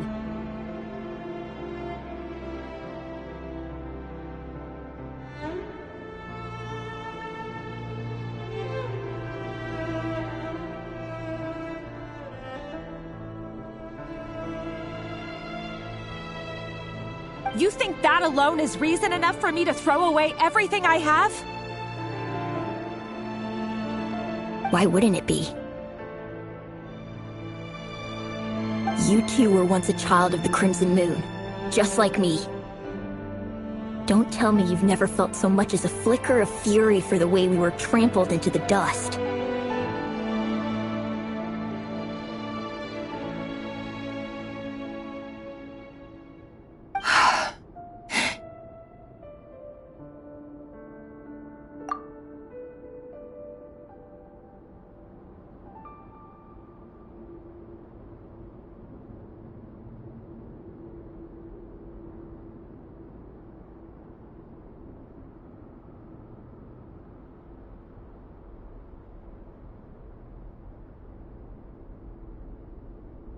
As long as you promise to abandon this pipe dream of restoring your dynasty, I can try to persuade him. Or have him persuade the Venster King.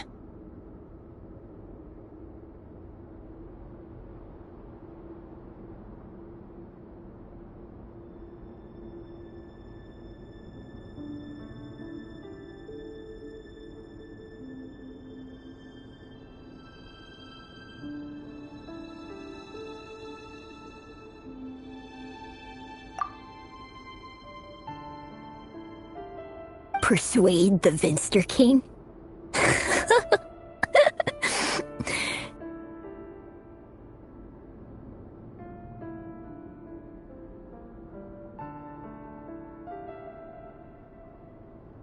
Do you even know why he's so obsessed with hunting us down? Why he keeps trying to force us to hand over our secrets over and over again? Or why we refuse to give up on restoring the dynasty?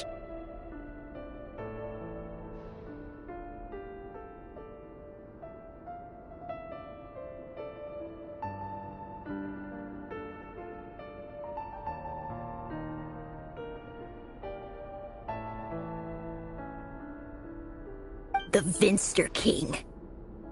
A blind fool. His eyes clouded by powers from beyond this world. A petty little man with a miser's heart. And he dares to sit upon the throne? Mark my words. Sooner or later, Conria will fall. And it will be his doing.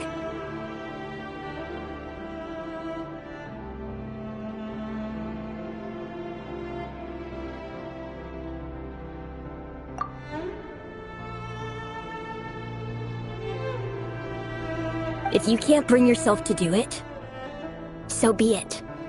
Just you watch. It won't be long before calamity descends upon us all.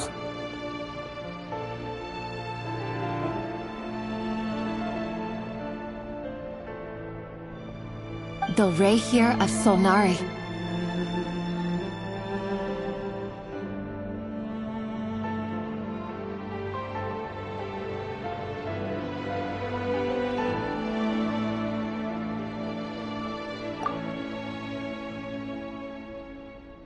That really is quite a secret you've been keeping from me, Rarir. But who am I to talk? Am I really any better? I've kept my own past a secret this whole time, too. Love should be built on honesty. But ours was born from lies. And yet...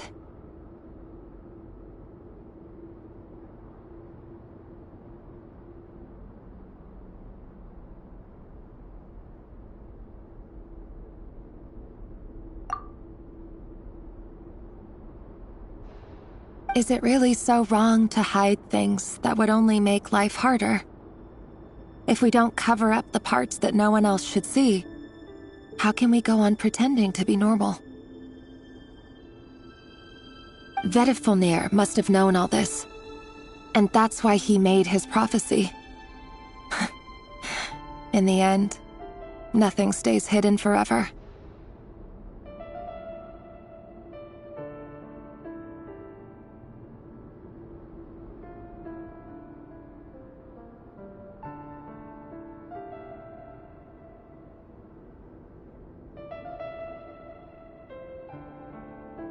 But I won't just sit by and watch this disaster unfold.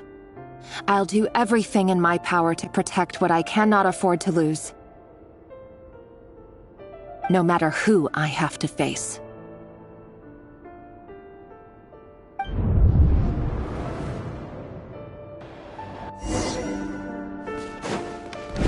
Huh? Was that Rerir who just walked past the window? Doesn't it give you the chills that he still takes the same road to work every day? As if nothing ever happened. Those people at the deli. Enough already. They're clearly pretty taken by their own disguises, so just smile and play along. Pull the rug from under beasts like that, and you'll risk having your throat torn out. Deli? Oh. They're talking about those people from the opposition. Right.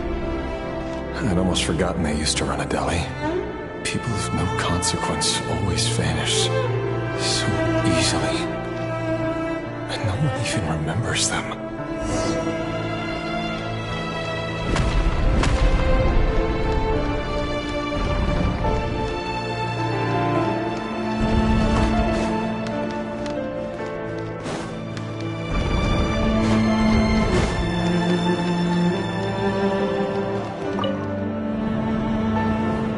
Surely you can see he's not the man he pretends to be! So many have died already, and they say that the king's madness grows with each passing day. We're not going to survive this, are we? But why does it have to be this way? Do we really deserve to die just because of the blood that runs through our veins? Felindis! Are you even listening?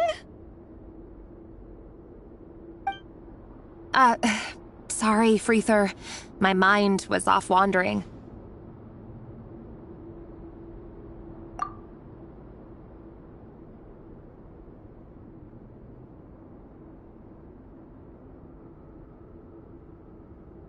I heard you, though. You're talking about what Rerir said.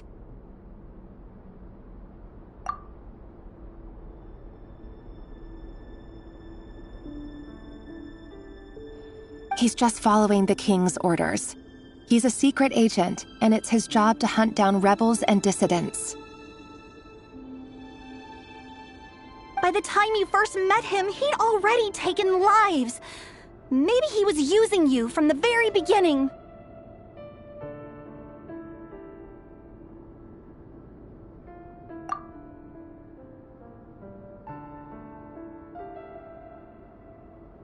No.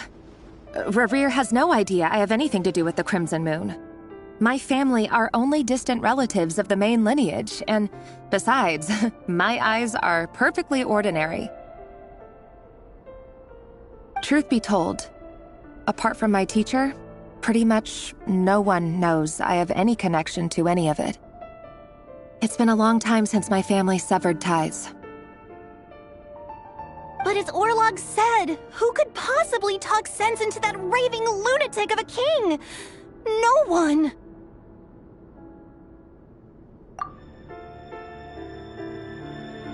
I'll work something out. Trust me, I'm with you all. But for now, you need to keep yourselves hidden. Don't let anyone find you, anyone at all.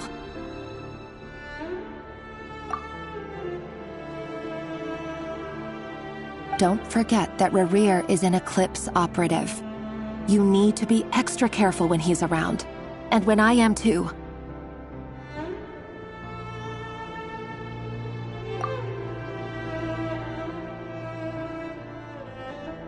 For now, don't come looking for me. And if anything happens to me, just act like we've never met.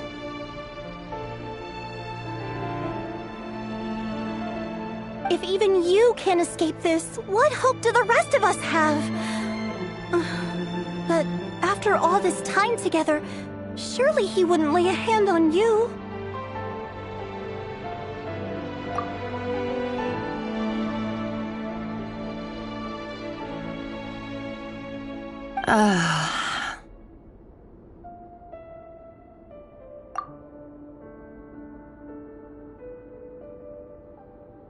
I won't speak in his defense, nor can I give you a clear answer to that question.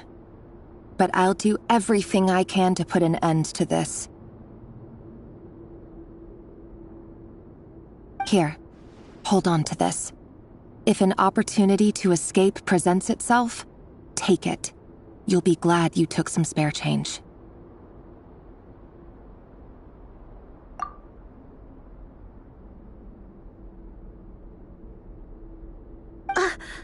You call that change? But what about you?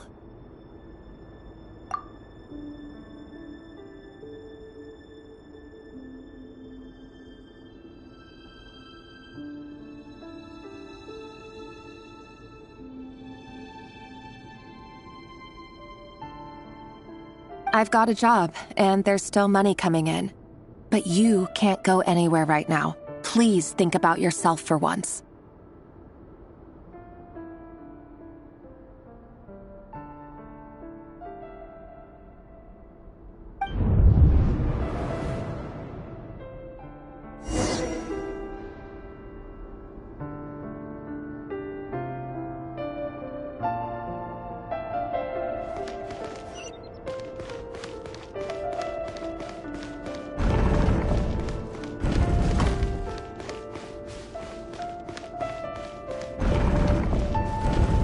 Another day, another round of assassination training. The training ground is just beyond this hidden passageway.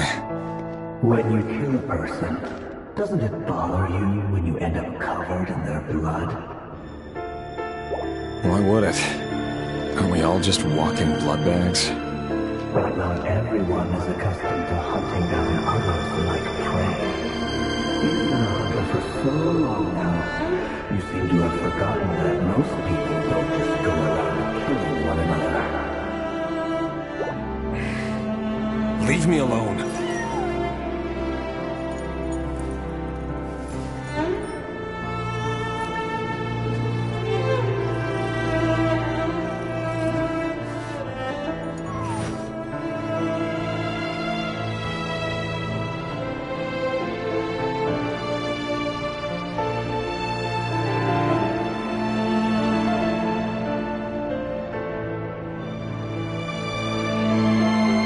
Why does Andrew sit up on the counter? To welcome our clients, of course. A kitty's gotta earn his kibble somehow.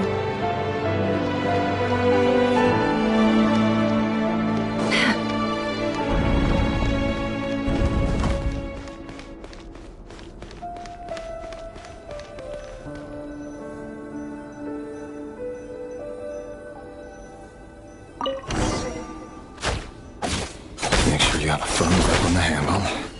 Then choose your angle well. Keep your movements light and brisk. And the prey won't sense a thing. I doubt that. I'll bet no one's ever died a quiet death at your hands. I work clean. No traces.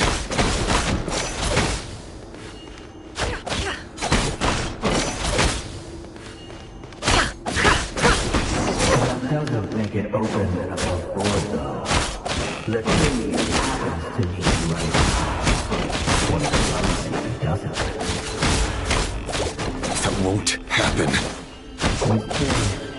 Ever since you chose the spell of that power, you probably had to take another handful of it. The ones I have always been guilty, and I've carried out my work flawlessly.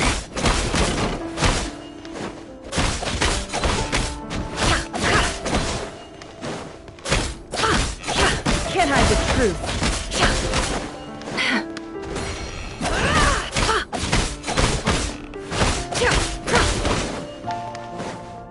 No more lies. We know why Columbus accepted your proposal. Was it because he didn't trust you, or something else? Enough!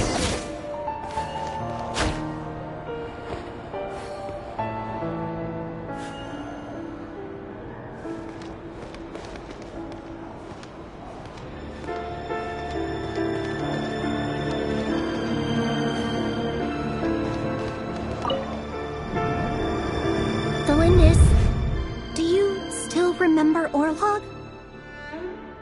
Orlog. The boy who was pretending to sell flowers. You spoke for quite a while, didn't you?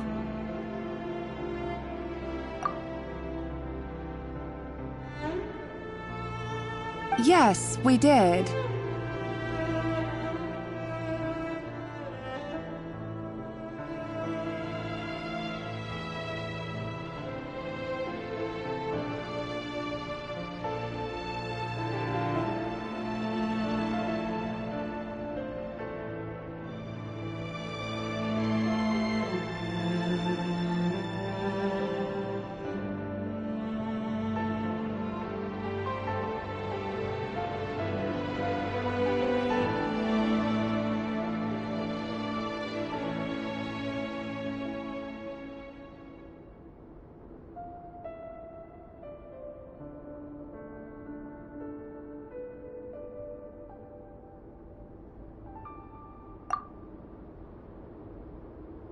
What about him? He was arrested 2 days ago. Chances are he's already dead.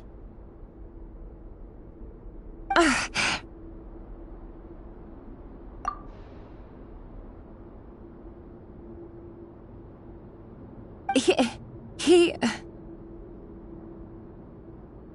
I just don't get it! After everything he's done, why do you still stand by him?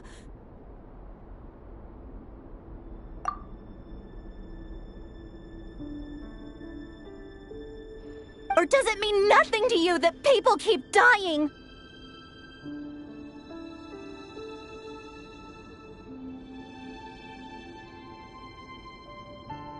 No, that's not... Just hear me out.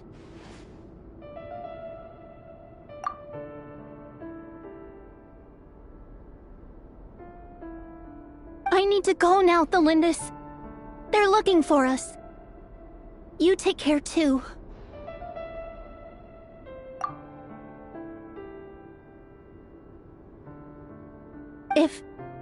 If you ever need a place to hide, come find us.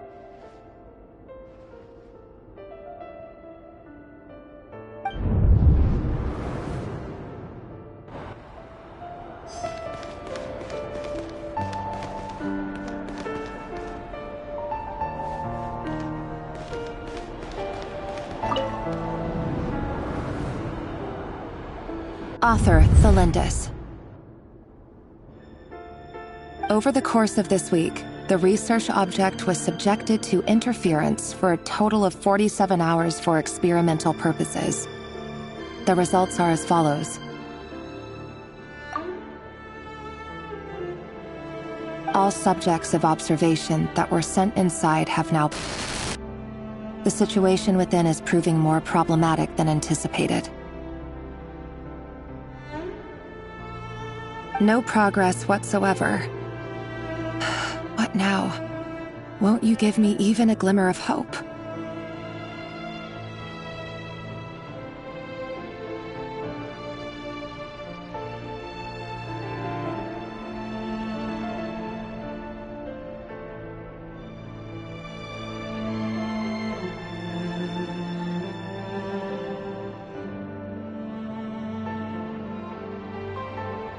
Things are getting worse by the day. I have to find a way or we'll all be in danger.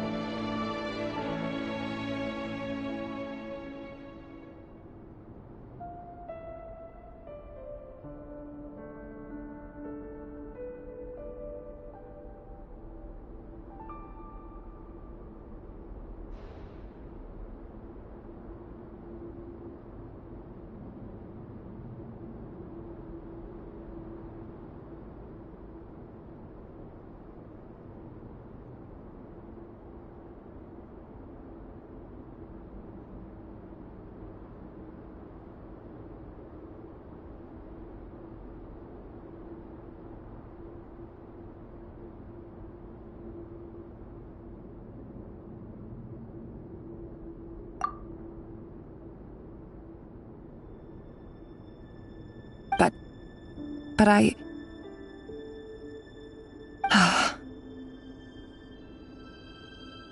If all this research comes to nothing, what then? Sooner or later, it'll be my neck on the line.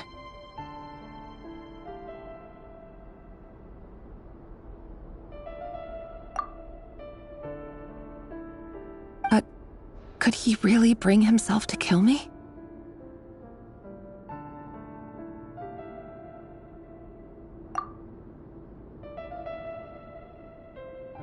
No. Surely he wouldn't have the heart.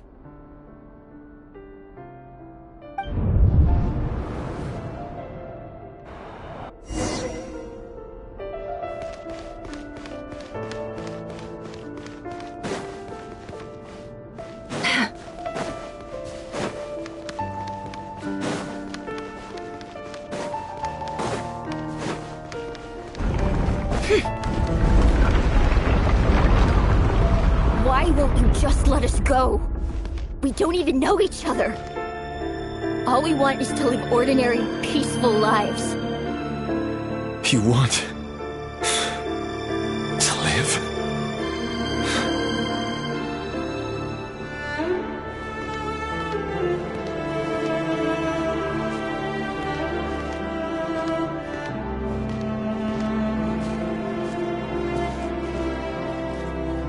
Yes. I just want to go on living. Is that really such an unforgivable crime?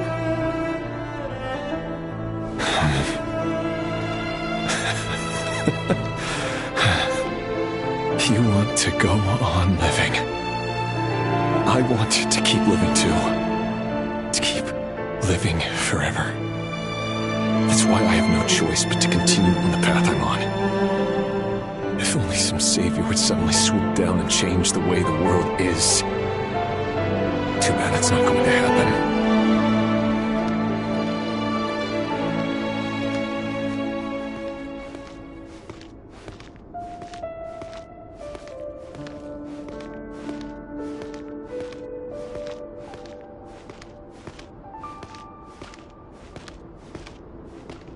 Imagine that.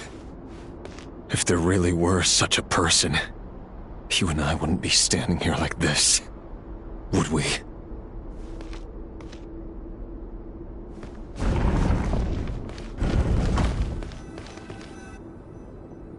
Today's files are in. Time to wade through them just like usual.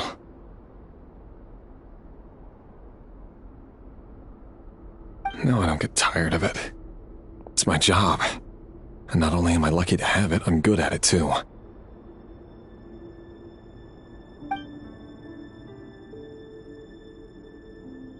Huh.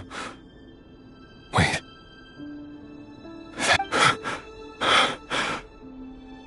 Thalindis?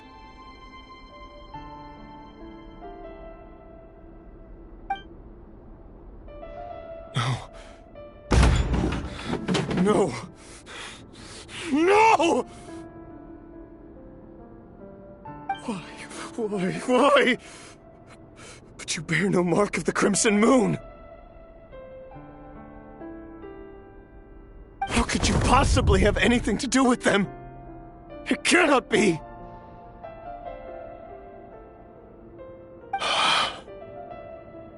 A diluted bloodline. Carefully concealed. I see it now. You've been living in the shadows just like me.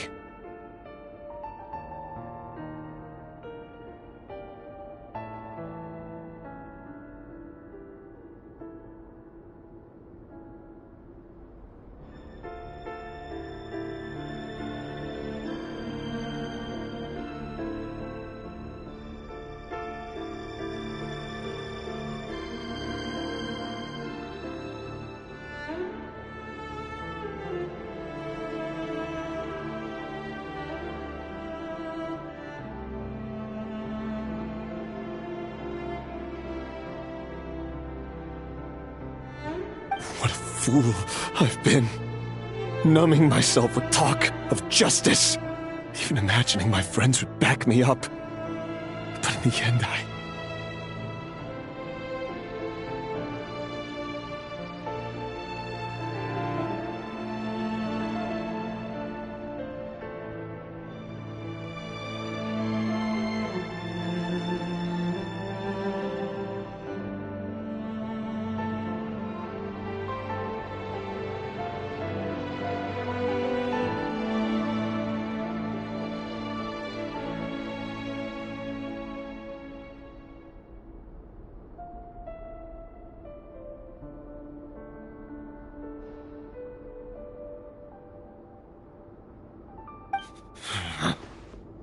Irminsul.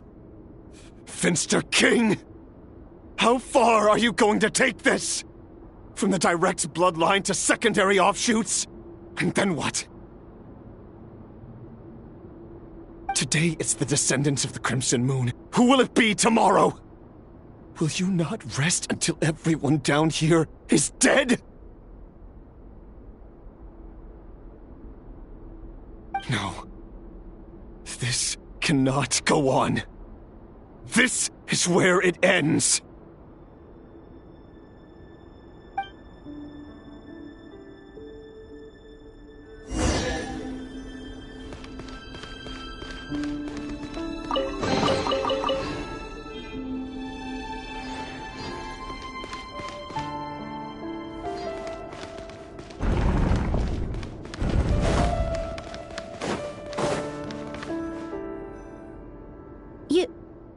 You're really letting me go?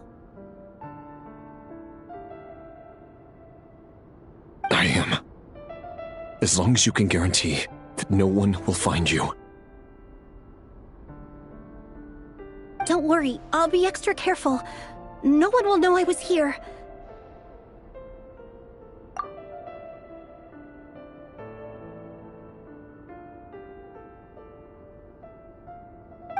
But... what about you?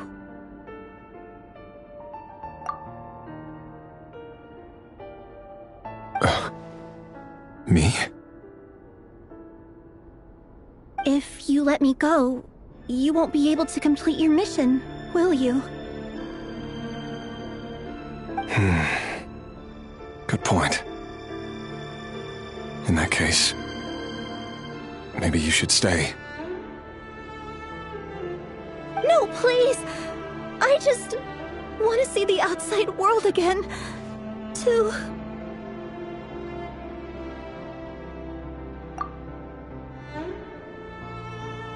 Go on living? Yes! I know you're a man of your word. So please, just let me go.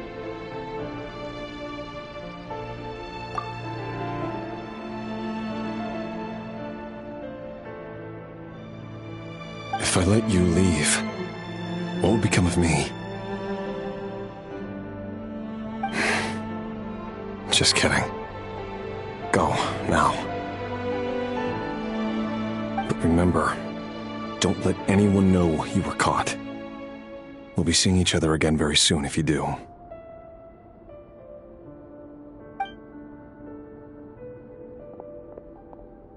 Even shadows in the dark must live by a code. But you can't save everyone. You've been whispering in my ear for days now, Vedifalnir. What are you trying to do? Break me down? I only say this because you long for an answer to your problems. Let her go, Rerir, or you risk losing everything. I will not abandon Thelindis.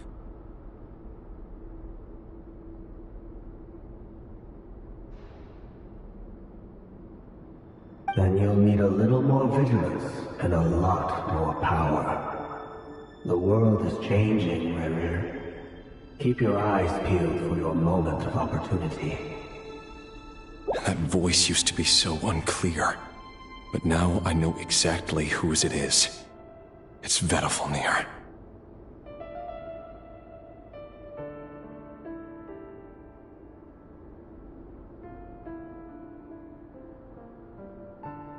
He won't tell me how to actually resolve any of this, but he keeps trying to manipulate me like a puppet. What's his game here?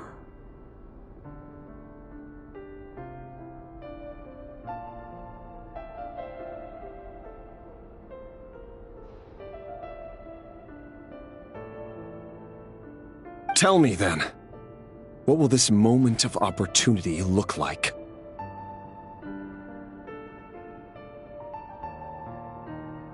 And no answer. He's like a ghost. Always disturbing me when I'm on edge, but never answering when I need him most. So, the Eclipse Dynasty was purging, well, massacring the descendants of the Crimson Moon. And it seems like it was all connected to the Vinster King's research.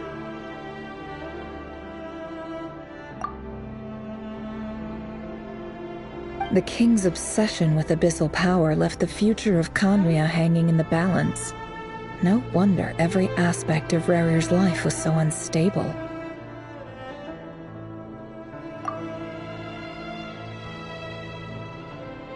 And it looks like this Thelindis, Rerir's would-be fiancée, herself belonged to a sub-branch of the Crimson Moon Dynasty's descendants.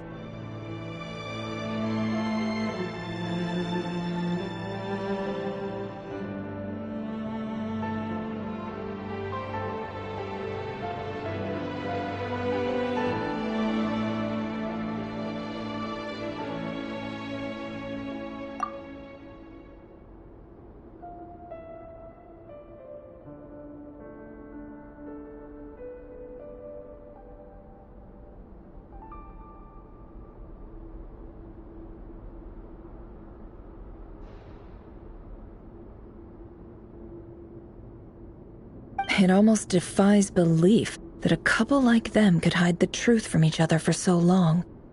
If the Vinster King hadn't intervened in such a drastic way, they might have gone on deceiving each other for the rest of their lives. And why does Vedalfnir, Daneslif's older brother, keep talking in Rerir's head? This guy kept more secrets than I ever imagined.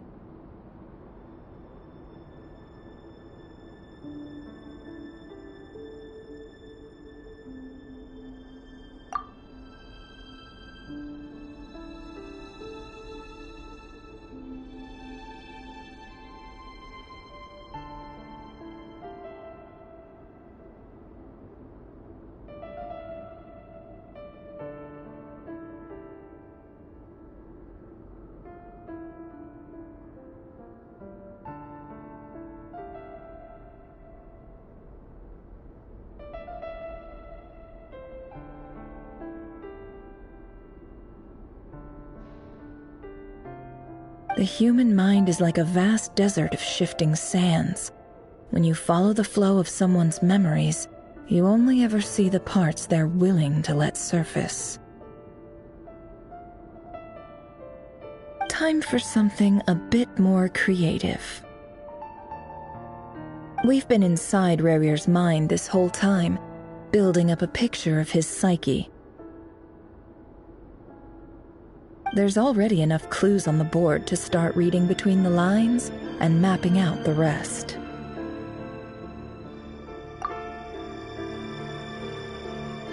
Now, we can finally begin to put the pieces together.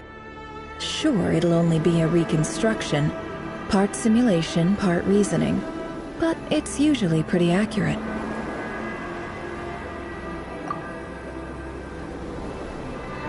Once we've built up a cognitive profile, we just need to cross-check the logic behind his actions. And then we'll be able to take a sneak peek at whatever it is that Rerir has really been hiding.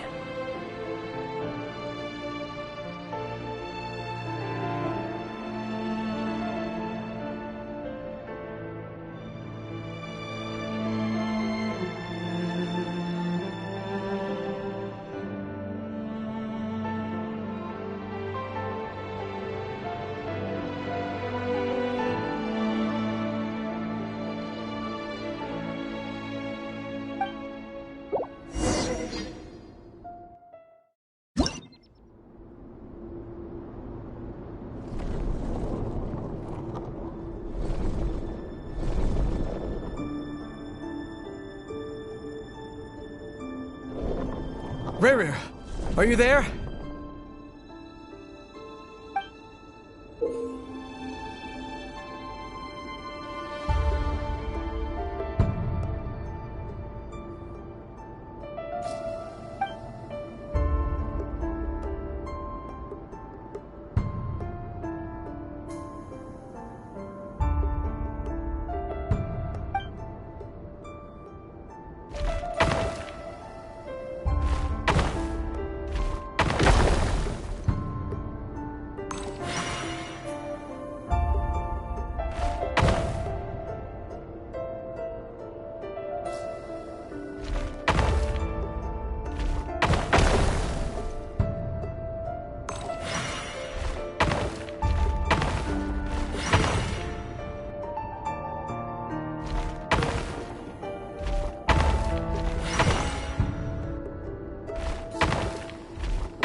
Hey, Rerir!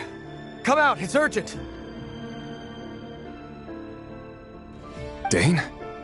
What's wrong? Quick, come with me. I'll explain everything once we've met up with the others.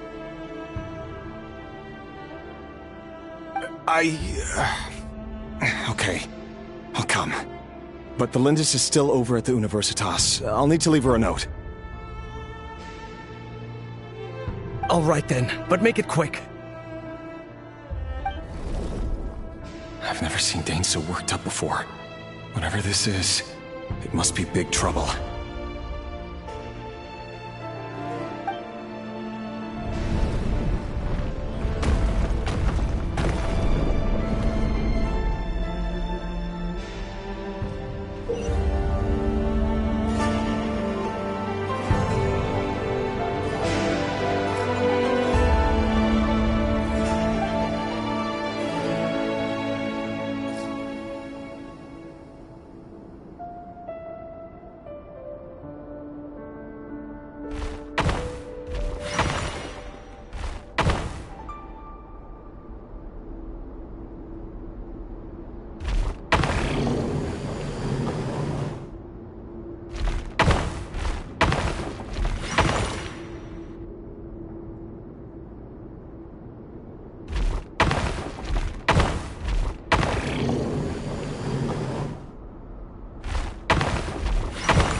Well, this is a nice change, meeting you all at this hour.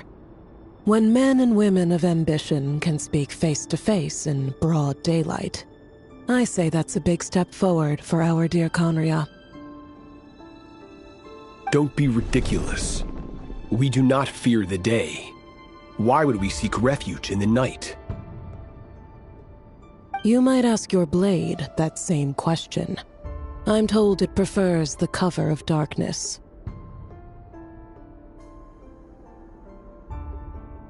The word on the street is that Sertologi only strikes when he has an unfair advantage. But that is patently false. I see you're missing an arm and a leg. Surely only a fair fight could explain that. If this is your way of offering me replacement limbs, believe me, I'll take them.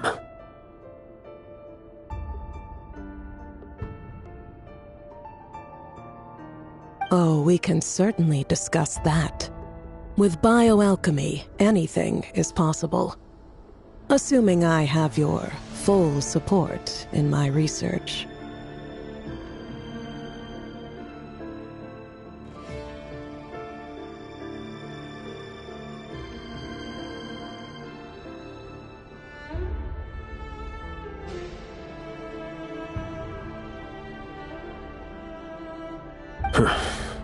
Lunatic. Roptatir, what brings you here? Why, Dainsleif, of course. He invited me.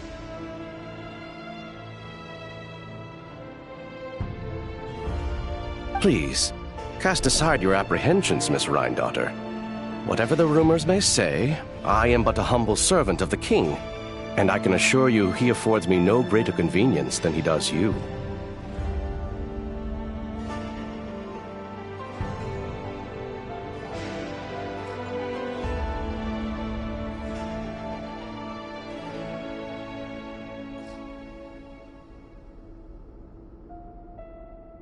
Well, the Universitas Magistrorum won't stop fawning over you, so at least some of the rumors must be true.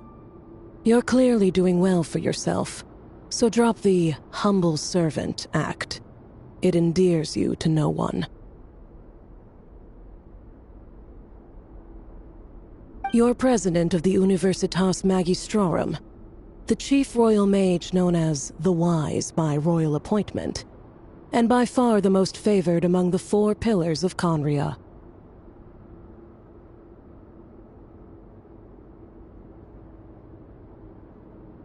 Vice President Veit doesn't even try to hide his envy when he sees you.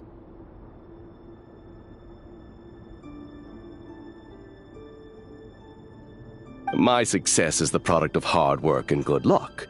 It's as simple as that. Were the king not such an extremist, I hardly think I would have received a senior post at my age.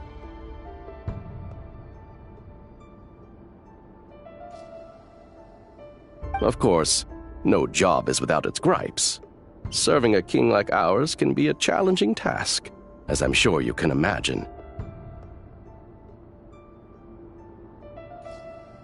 And as for Efterveit, in missing out on the presidency, he's dodged a mountain of stress. Like everything else in life, it comes with pros and cons. You're all here. I apologize for the short notice, but it was an emergency.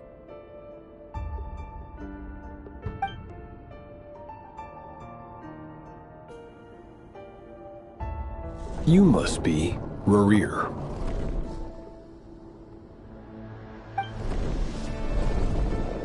Mr. Sertologi. Yes, I handled your case file during your sentencing. Nothing personal, of course. I'm pleasantly surprised that you remember me.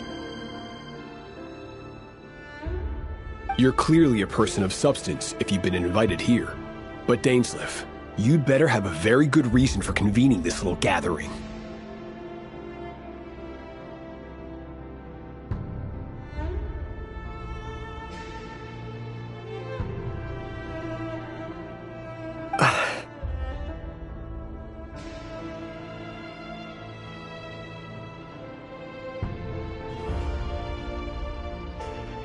It's my brother, Vedofenir.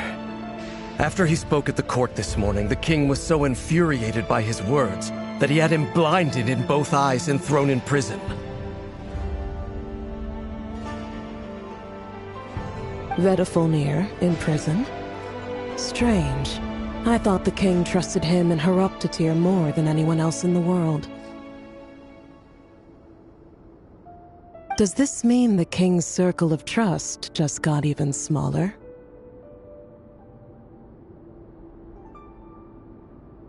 It has nothing to do with trust. It's about what the king wants, which is as clear as day to anyone paying attention.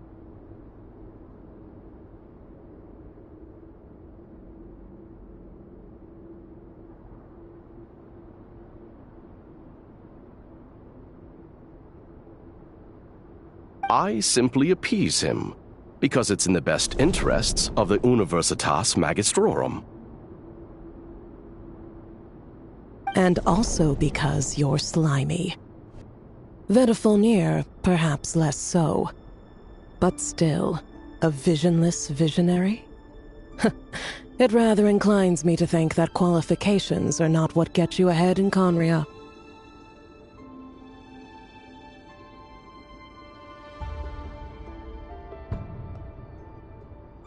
Do you honestly think this is an important discussion to be having right now?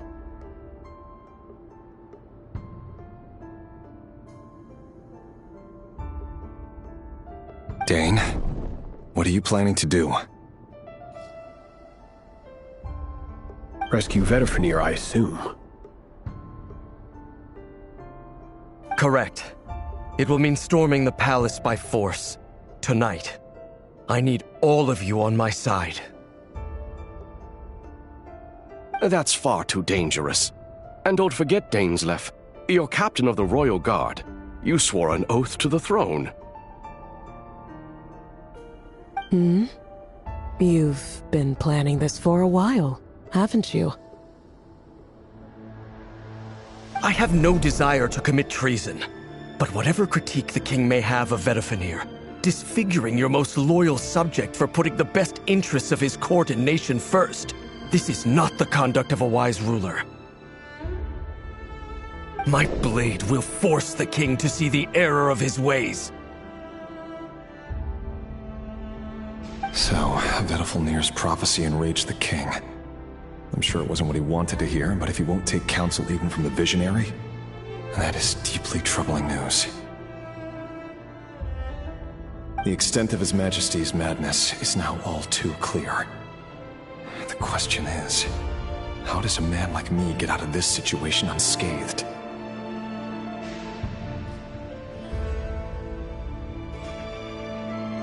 You have noble ambitions, Dane. But I'm afraid they don't do much for a guy like me. I'm not interested in saving the world. All I want is a letter of pardon.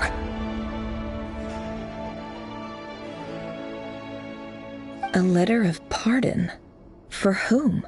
Thelindis?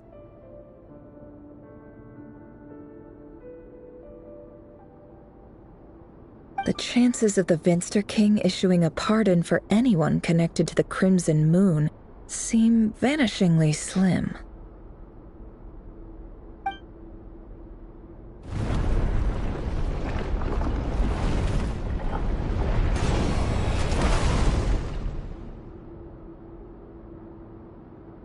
This black fog over the board must have some connection to Thelindis.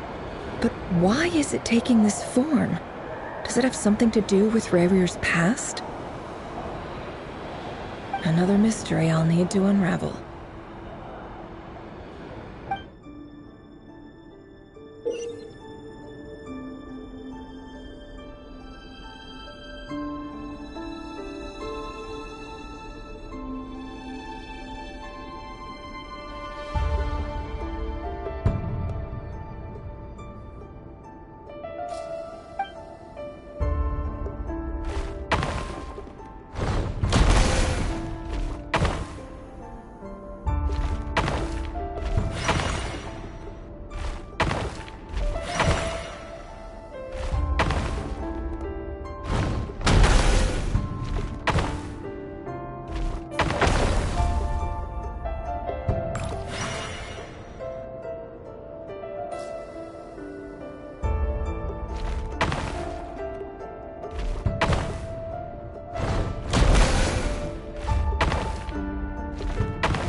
Author Thelindis.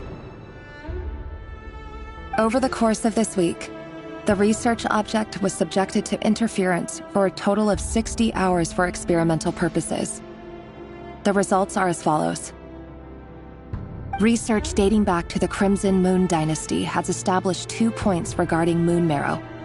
Firstly, its origins have something to do with a god's power. Secondly, it serves as a portal to an as-yet indeterminate location. Moon marrow can thus be defined as a spatial gateway.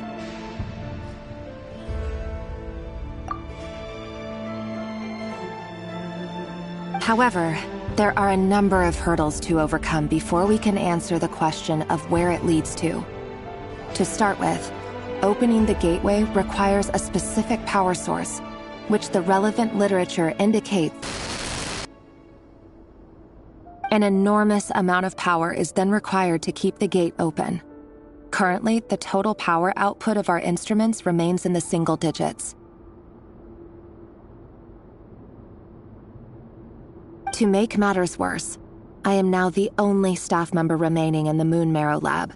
The Universitas Magistrorum recently decided to move most of its personnel into abyssal energy research, which has stymied all Crimson Moon-related projects. This is not a wise move. I have always maintained that placing all our hopes in a single source of power is risky, especially one as poorly understood as this. As well as making ourselves overly reliant on a single resource, we are neglecting other promising technologies.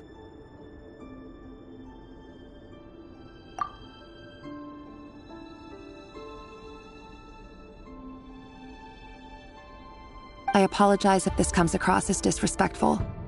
But as a Moon Marrow researcher, I desperately want to see the world beyond the gateway.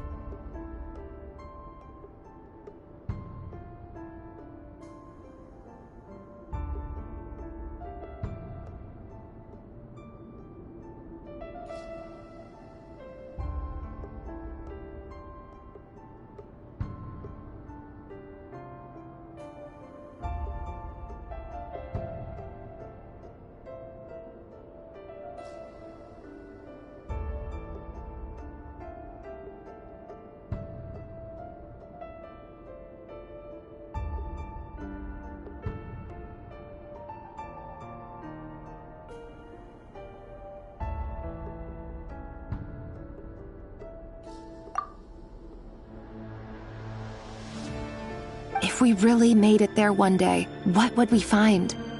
And how would we go about taming the unknown? My imagination is endlessly fueled by questions such as these.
This is for you.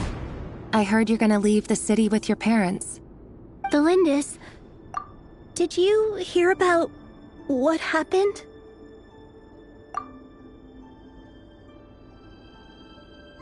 I've heard nothing. Rerir got back very late last Friday, and he was acting a little unusual, but he slept pretty well, so I'm guessing whatever he did was a good deed.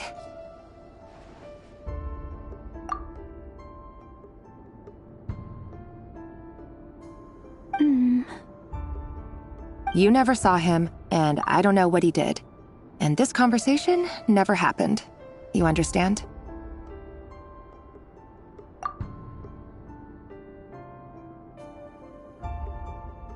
What if he finds out that you pried into his secrets? Don't be silly. I don't know what secrets he does or doesn't have.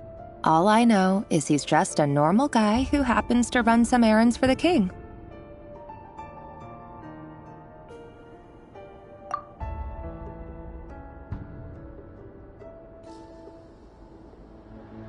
Are you scared of him?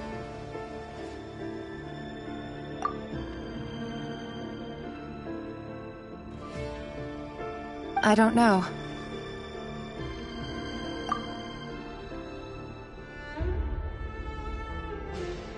The Revere I know doesn't match the person you all describe.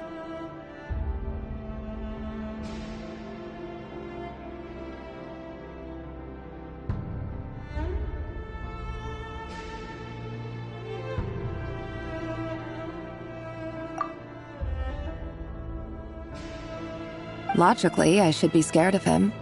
And yet, I don't want to lose him.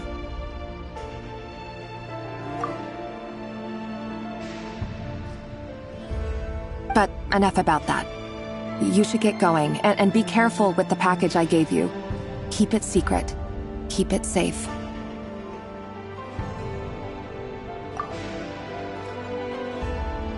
What's in it?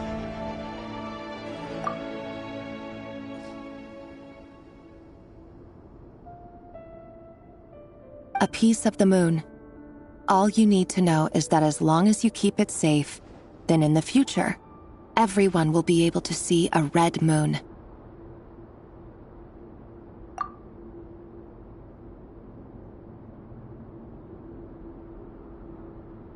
A red moon? You mean our moon?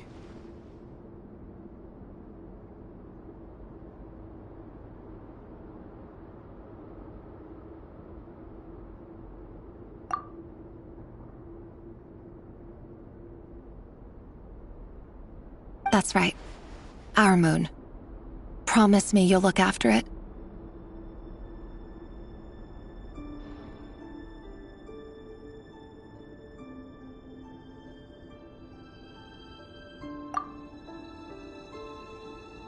I promise, Thelindis.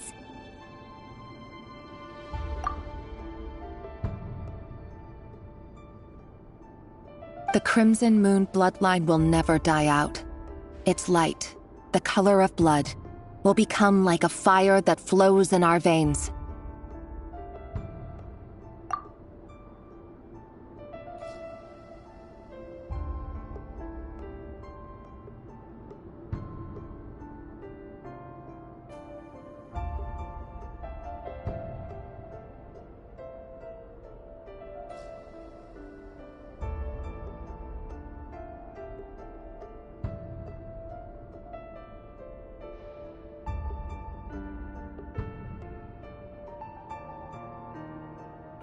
No matter how long it takes.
Hurry, everyone, and stick to the plan. Sir Dainsleif, what are you? Is this treason? You know what happens to those who betray the throne. Please, don't do this! It is the king himself who has betrayed the throne. He has betrayed all of Conria. If you have any love left for justice in your heart, you should join me. It's showtime. Dane and his group will handle the troops in the palace. Then Hraptatyr and Rheindotter will disarm the security measures.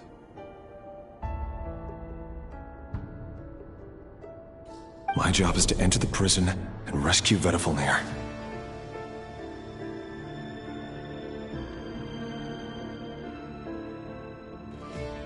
Stay safe.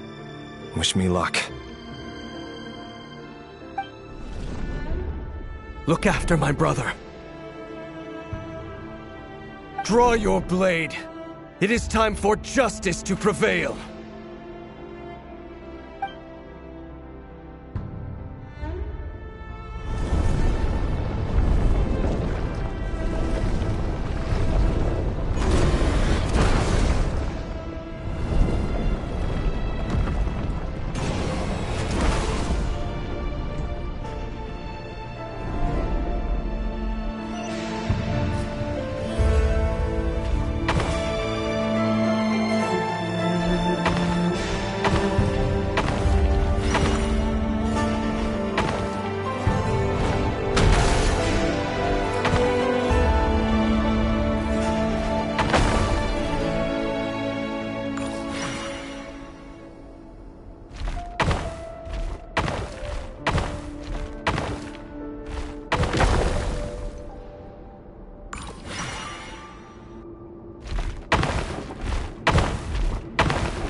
And the smell is abominable.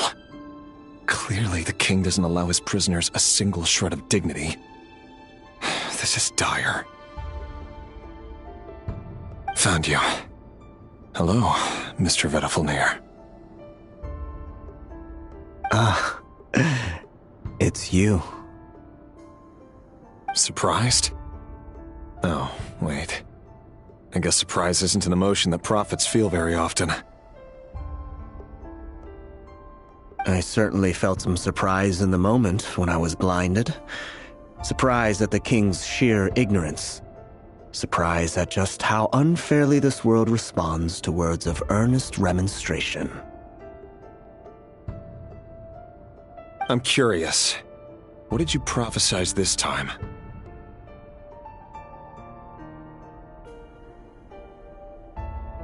It wasn't a prophecy.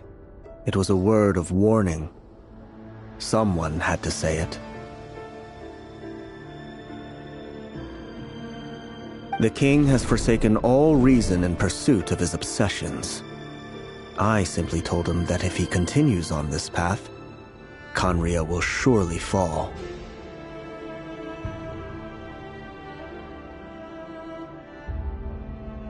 But he didn't listen. Worse still, he stabbed you in both eyes and locked you away.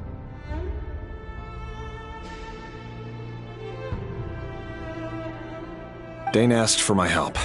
The court is in complete chaos now, but I'm sure you predicted that.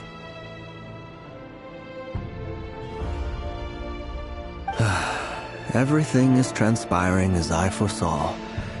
Yet I am powerless to change it. Fate is an immutable force. I can but lament as the inevitable unfolds. I do wonder whether giving a man the power to see the future There's nothing more for him than slowly crush his spirits. Forgive my curtness, Vedafulnir, but the king did not suddenly turn on you today. His suspicions have been brewing for a long time. You can't have wisdom beyond the reach of your fellow man without attracting his fear and suspicion.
There are things the king does not want to see.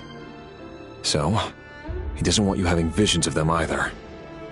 He blinded you because he thought this would make the visions stop.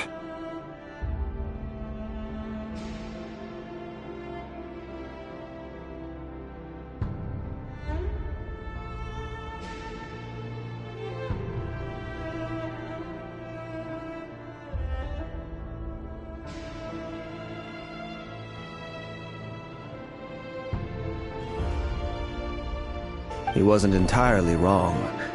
I did indeed lose my power to see the future. Right up until...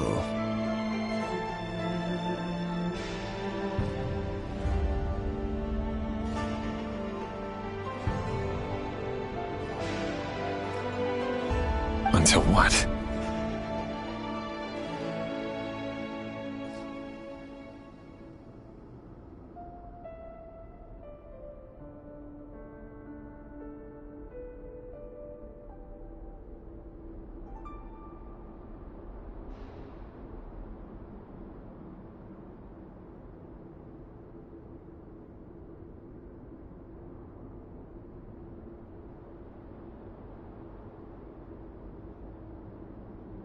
Just now, I believe I saw something new.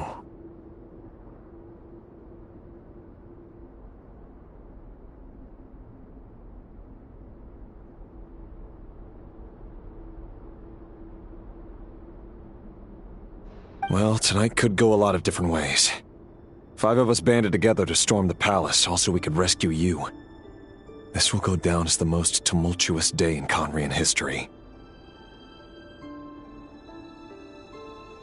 I sense hatred in you, but also hope.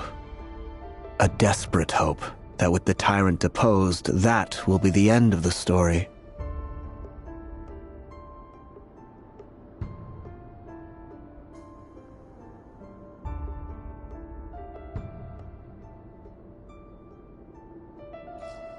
But this is not the end. It is the beginning of a new chapter, and a whole new story.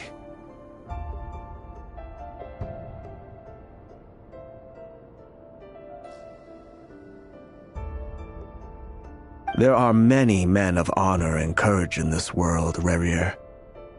But you are not one of them. You're not here for justice, are you? You're here for yourself.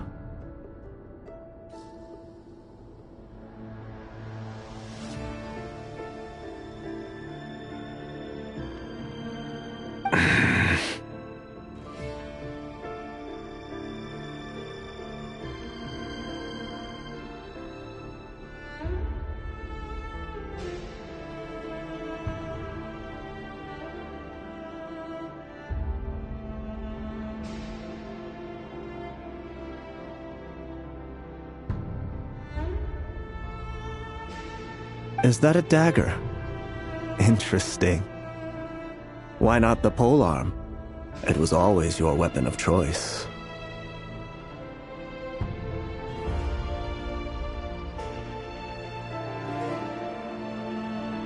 With your abilities, I don't doubt that you were able to recover some of your sight. But I also doubt that you want to make an enemy of me right now.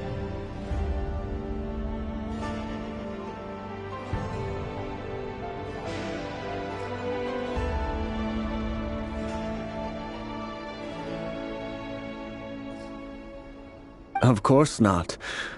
We're on the same side, aren't we?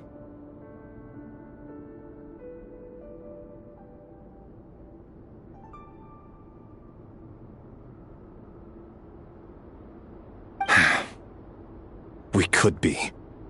But I need you to be honest with me, Vedafalnir. At this point, you're my only hope for the future.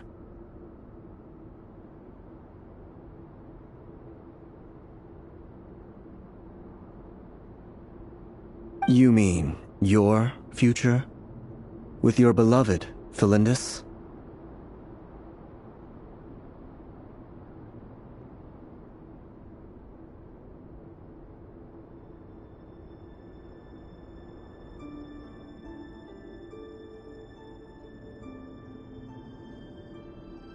Yes. And I know there are bigger things at stake here. A dynasty, a nation, maybe the entire world. But forgive me, I care first and foremost about myself.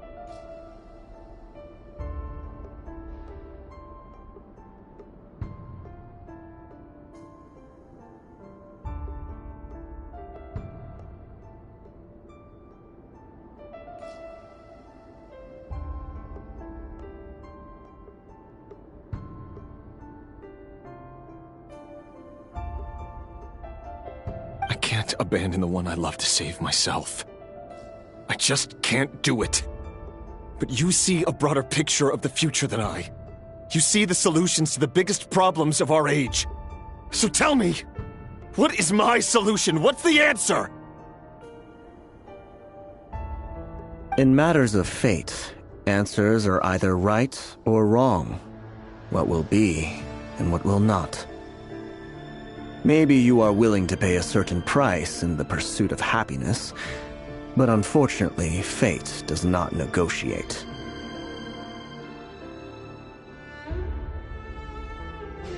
That is the cruelest thing about fate. It is unmoved by your sacrifices. That can't be true. I know it's your voice that I keep hearing in my head, urging me to see how the world is changing, to seek more power, so I can protect the things I love.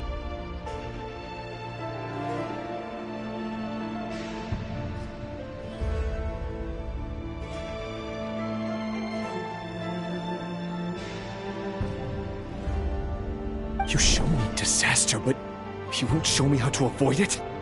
Why? Why are you doing all this?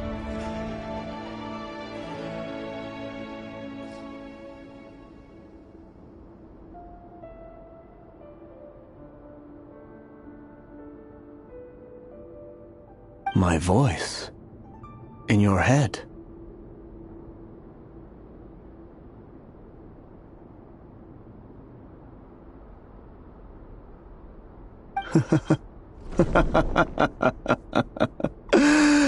So, you hear it too? The voice that steals your mind, gains your trust, and drives you crazy.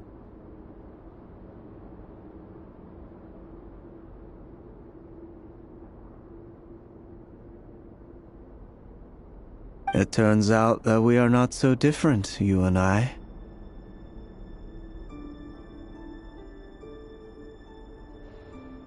Vedifalnir just broke into the strangest smile I've ever seen in my life, as if he'd discovered some monumental secret. But then he suddenly switched to looking extremely weary.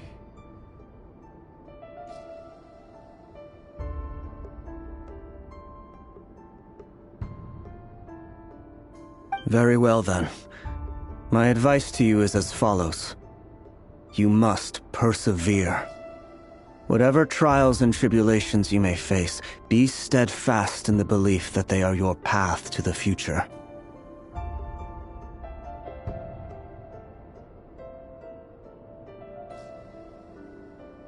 For as long as you live, your story with Thelindis shall not come to an end. That is the only chance you have of fighting back against fate.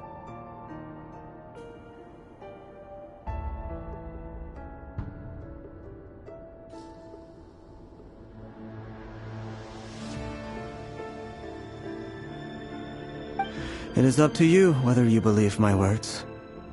Regardless, that is all I will say on the matter. I have no right to intervene any further.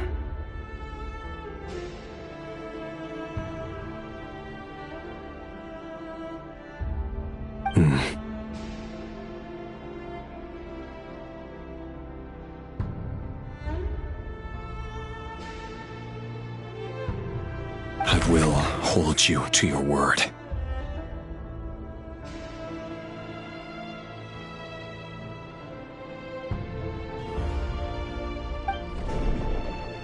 Thank you for setting me free. In return, I will tell you one more thing that you cannot afford to ignore.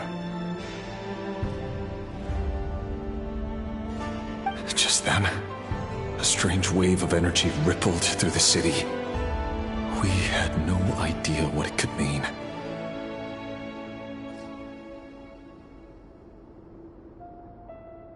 If I were you, I would head to the Universitas Magistrorum.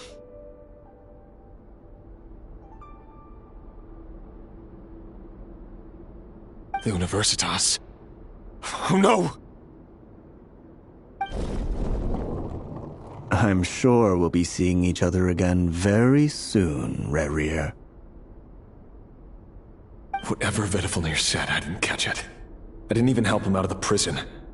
There was no time to lose.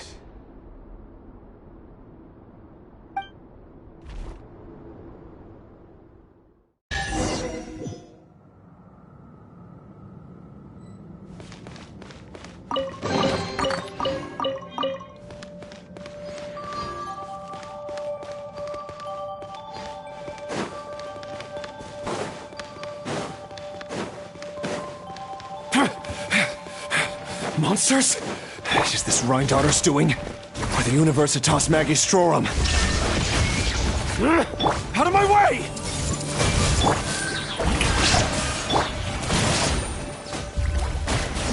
Torn to oblivion! Shine down!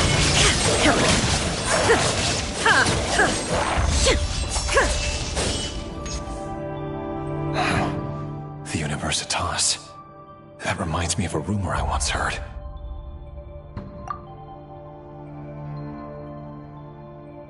Allegedly, the king installed secret mechanisms in the palace and around the city. No one knows where they are or what kind of power they hold.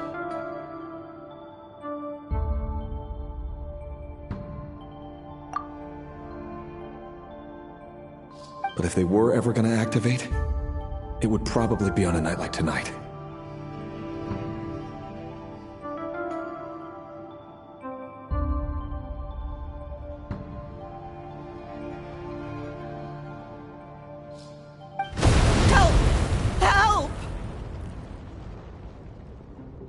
Hold on! Don't let them anywhere near you!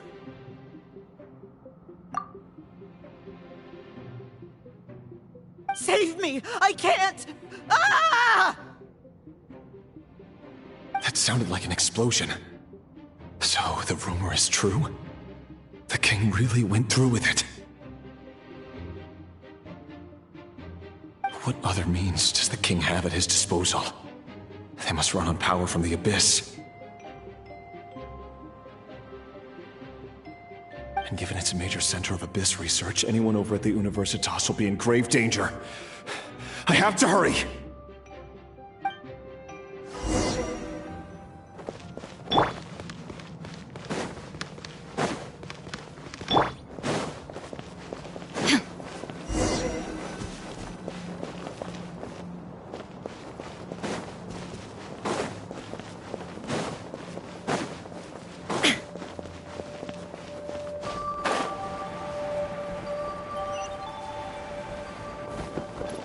Illusion shattered!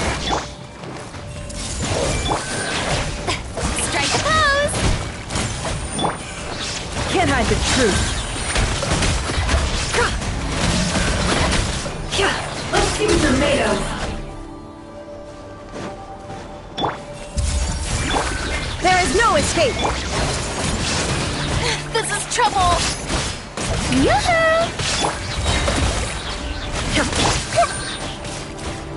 Everyone hold hands!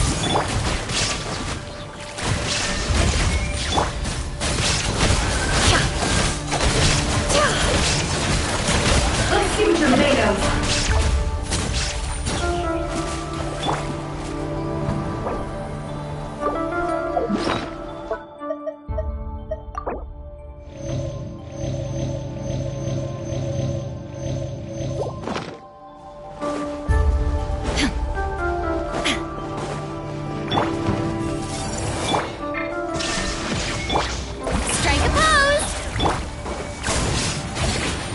No more lies. Let's see tomatoes.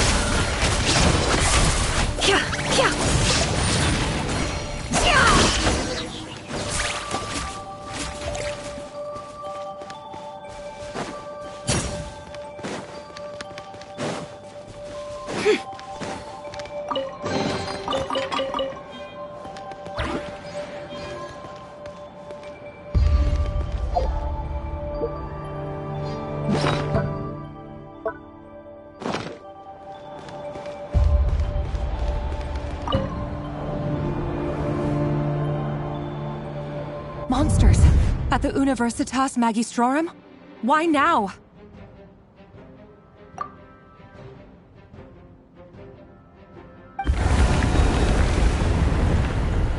Oh no! They're coming! It's no use. The table won't hold out much longer.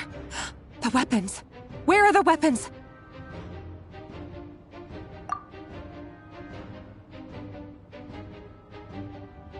Of course. All the lab equipment was upgraded after the inspection last week, but the new weapons haven't been allocated yet.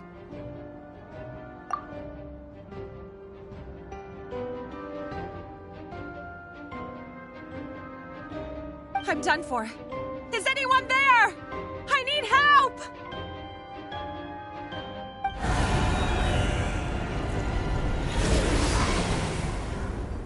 Ah! Stay back! Please stay back! Please!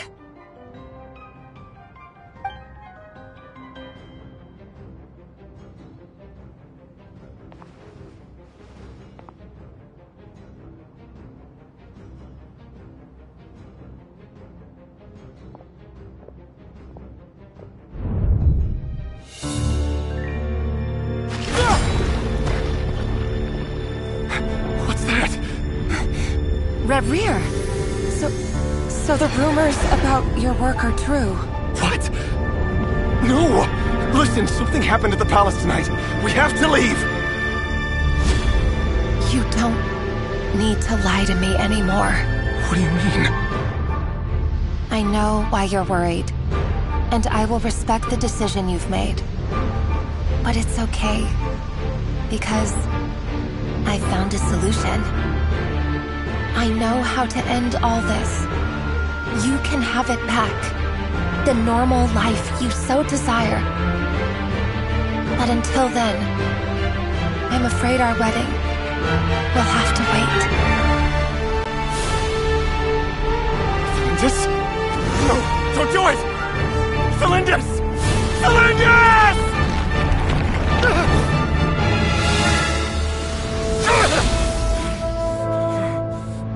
I told you, Rarier. Let her go. You will find someone better. No! No, I won't do it! I have to save her! By what means exactly? A lowly pawn. You lack the power and the strength of will. Do you know a way? Tell me! Come to the palace. Join us.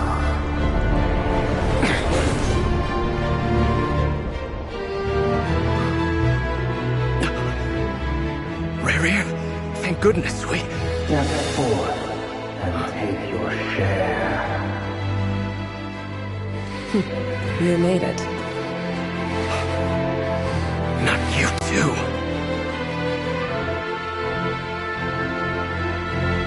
Hatred or grief, despair or desire. We all have our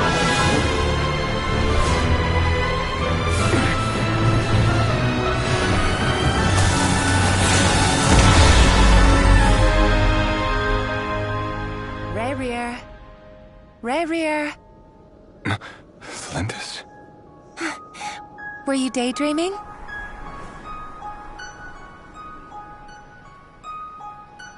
You still remember, Rarier? That question you asked me a couple of weeks ago? Oh. You mean the proposal? Yeah. I'm wondering, where do you think would be a good place to discuss it? Maybe in the garden? Or were you thinking a fancy restaurant? It's your choice.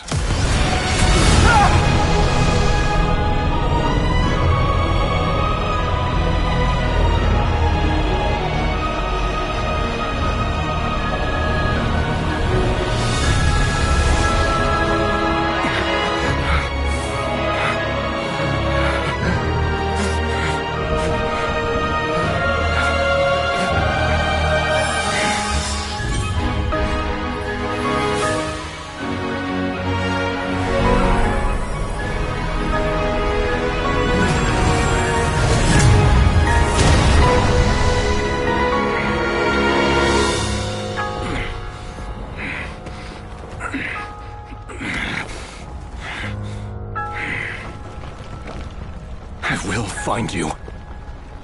And then, you can give me your answer.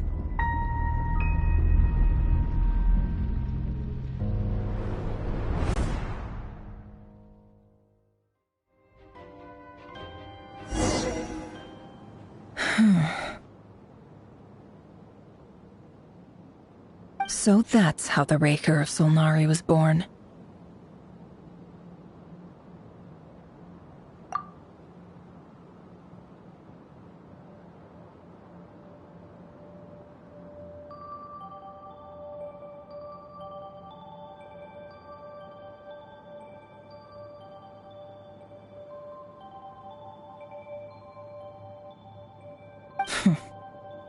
A monster created by circumstance is a monster all the same.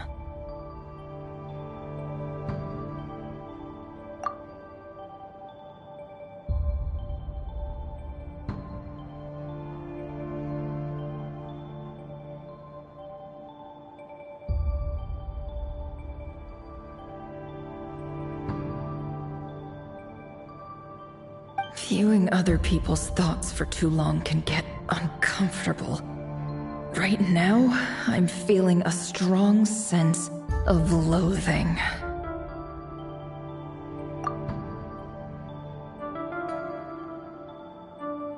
In a nutshell, the story of Conria is what happens when the truth falls by the wayside. Everyone tells little white lies, and before long, you have a huge pack of lies that destroys everything.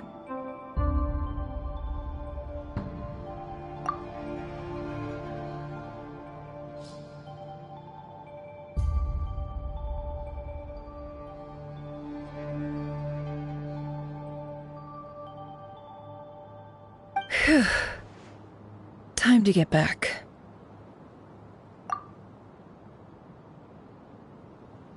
His past is filled with sorrow, but the tale of any fallen civilization is one of endless tragedy. Cruel as it may be, that was Conria's fate.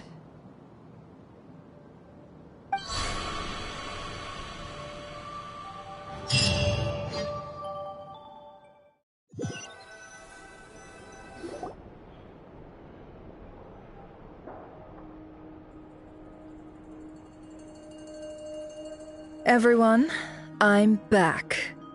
Can I get a standing ovation?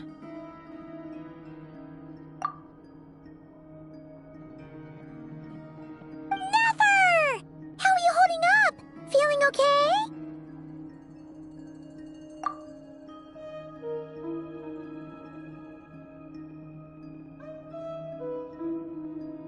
She's fine. Boss is a pro.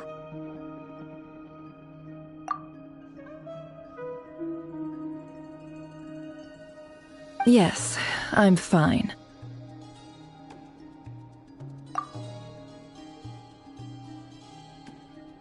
You will have seen the events of Rerir's life through my thoughts. It's now clear that he is just a regular nobody, driven by personal tragedy, as he said himself. I mostly agree. There's only so much we can know about him from his memories alone, but they did give us a clear glimpse into his life in Conria.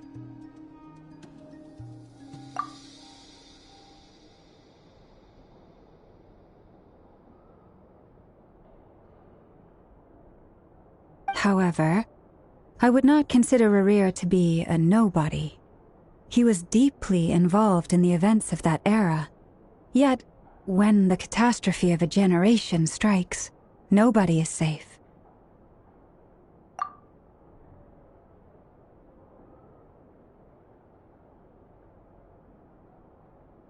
Sounds to me like you're speaking in riddles again. Is this you urging me not to abandon the people of Nod-Krai in their hour of need?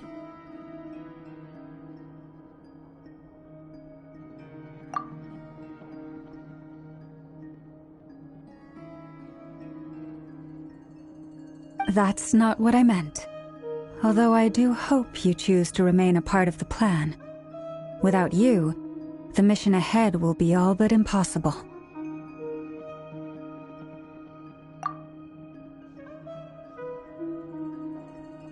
Then try to remember that I respond better to the carrot than the stick, and I don't appreciate being bossed around.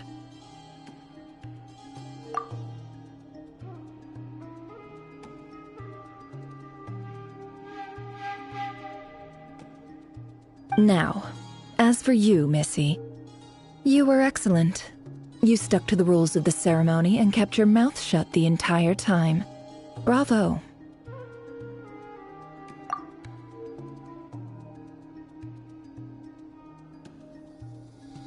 Cool. So, can you fill me in on the deets now? Most of what I saw went right over my head.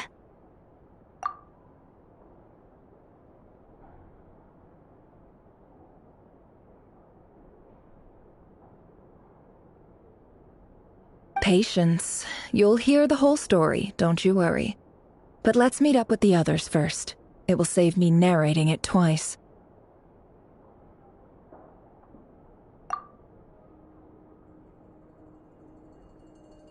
Yehoda?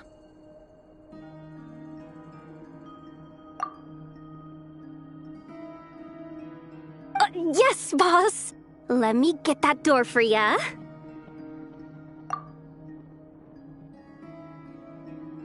That's more like it. For a moment there, I was worried you'd forgotten about the first clause of your employment contract.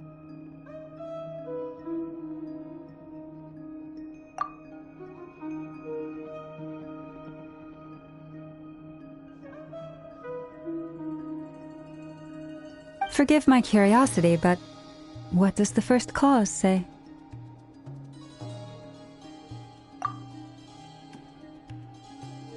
It says I gotta do the annoying stuff that boss is too lazy to do for herself. Like opening the door, pouring the tea, yada yada.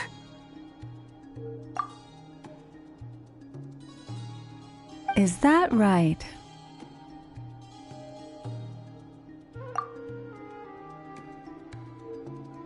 If something is in the contract, it's because she willingly agreed to it. Rest assured that the Curatorium abides by the very strictest of labor policies. You don't seriously think I'm cruel enough to treat her like my slave? In any case, I've hardly shied away from my share of the work today. Hope I don't catch Flintz and Varka lounging about in their chairs, enjoying a leisurely cup of tea.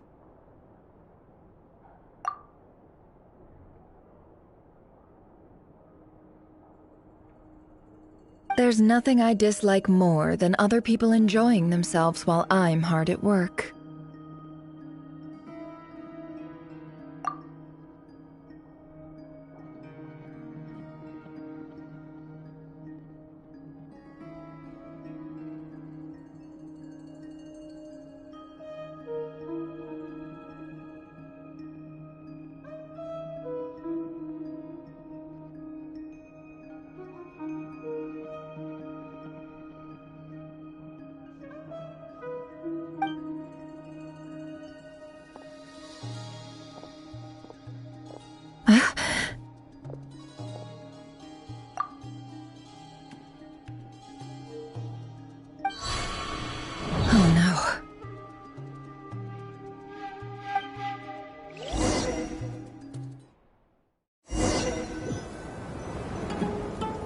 Sorry to disturb you, but we seem to have run into some trouble.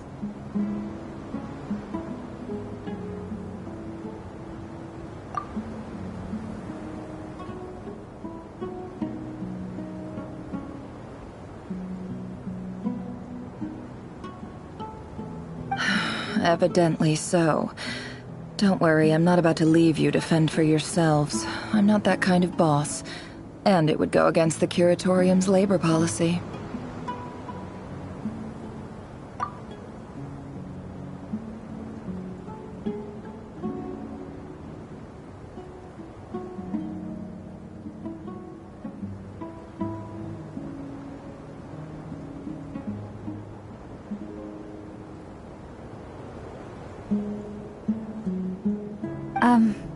I'm sorry.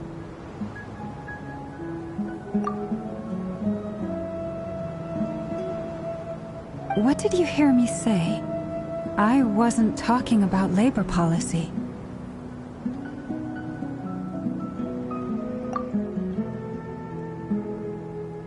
Wait.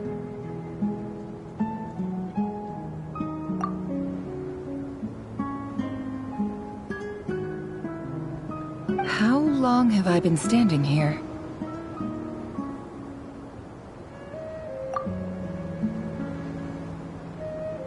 Not long. You just appeared by the door a moment ago.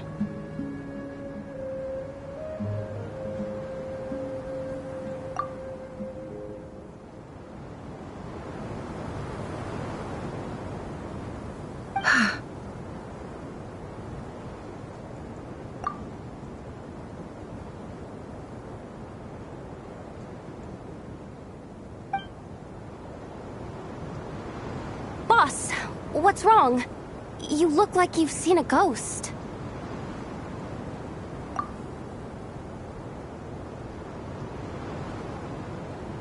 We've been tricked. We never left at all. Somehow I hallucinated that whole scene back inside the office.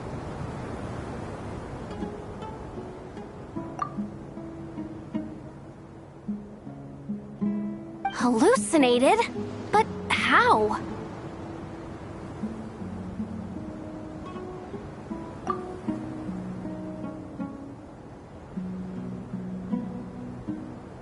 How indeed. This place should heed my will alone. All thoughts and actions that occur in here are just a result of pawns moving across the chessboard in a carefully calculated manner.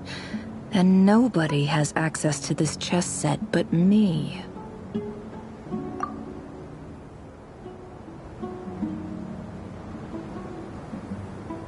So you control everything in here?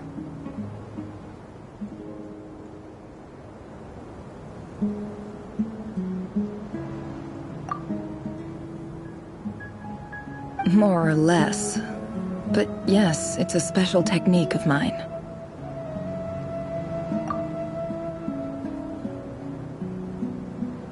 Has anything like this ever happened before?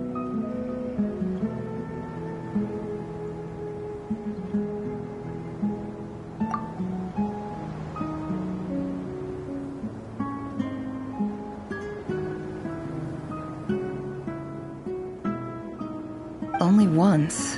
It was the first time I used the chess set.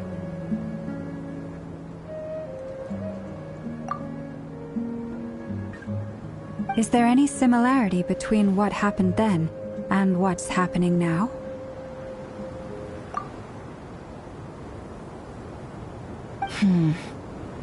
I suppose my thoughts are a little turbulent, which was also the case my first time.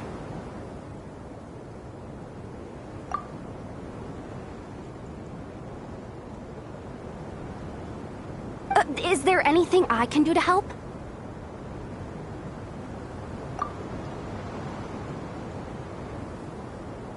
The first clause of your contract clearly states that I only need your help with things that I'm too lazy to do myself.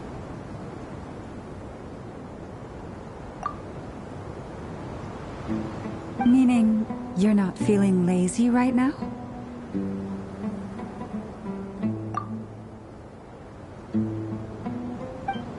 Meaning, this is not something Yehoda can help with. The chess set is a personal treasure that I alone understand. I must be the one to find our way out of here.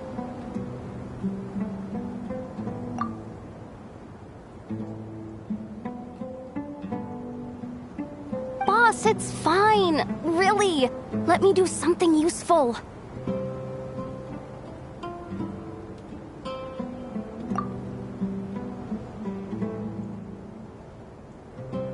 Oh, listen to you. Whatever would I do without you, Yehoda? What? Really?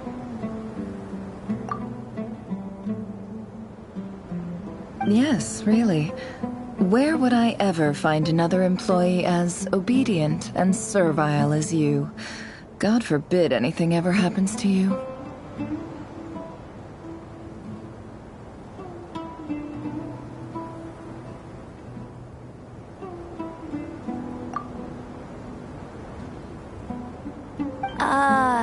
Oh, okay.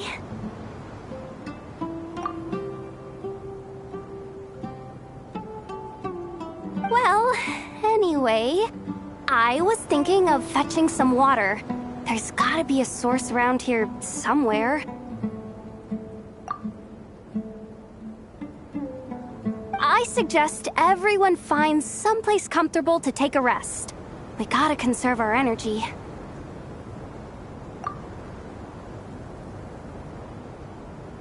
Even though all this chess malarkey doesn't exist in a physical sense, mentally speaking, it's all real. And so is our tiredness and fatigue.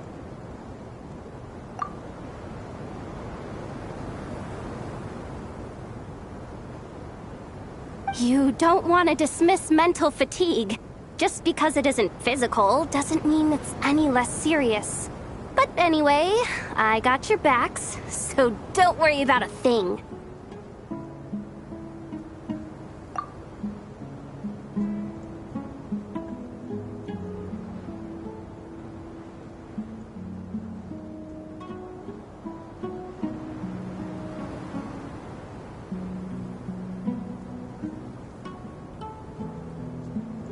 Don't I have the best employees?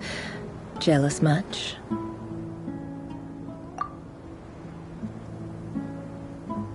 If we can find a suitable time, I'd love to borrow Yehoda for a day to help out at the Frost Moon Scions.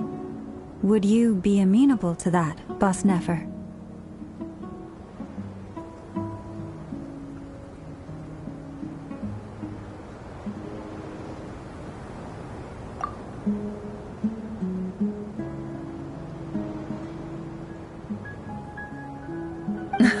Oh, Lauma. Have I ever told you just how pretty you are? Beauty runs from the tips of your antlers to the depths of your imagination.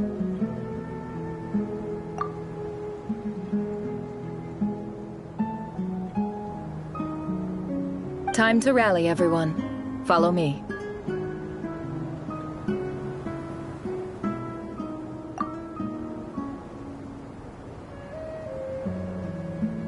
As we continue our journey, the same rules will apply.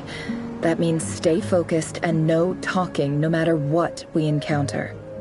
And don't disturb the chess pieces.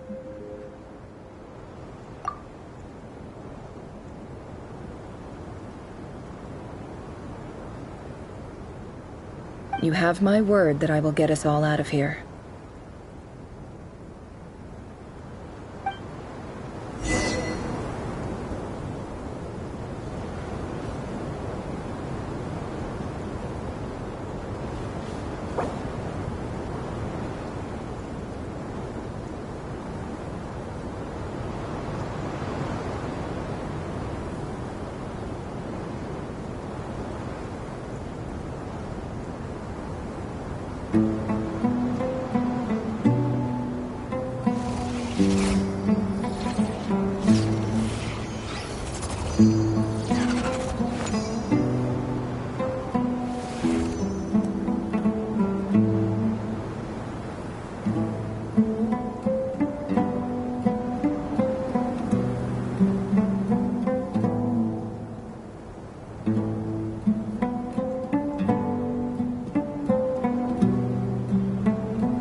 Emotions are like a raging torrent that surges through the mind.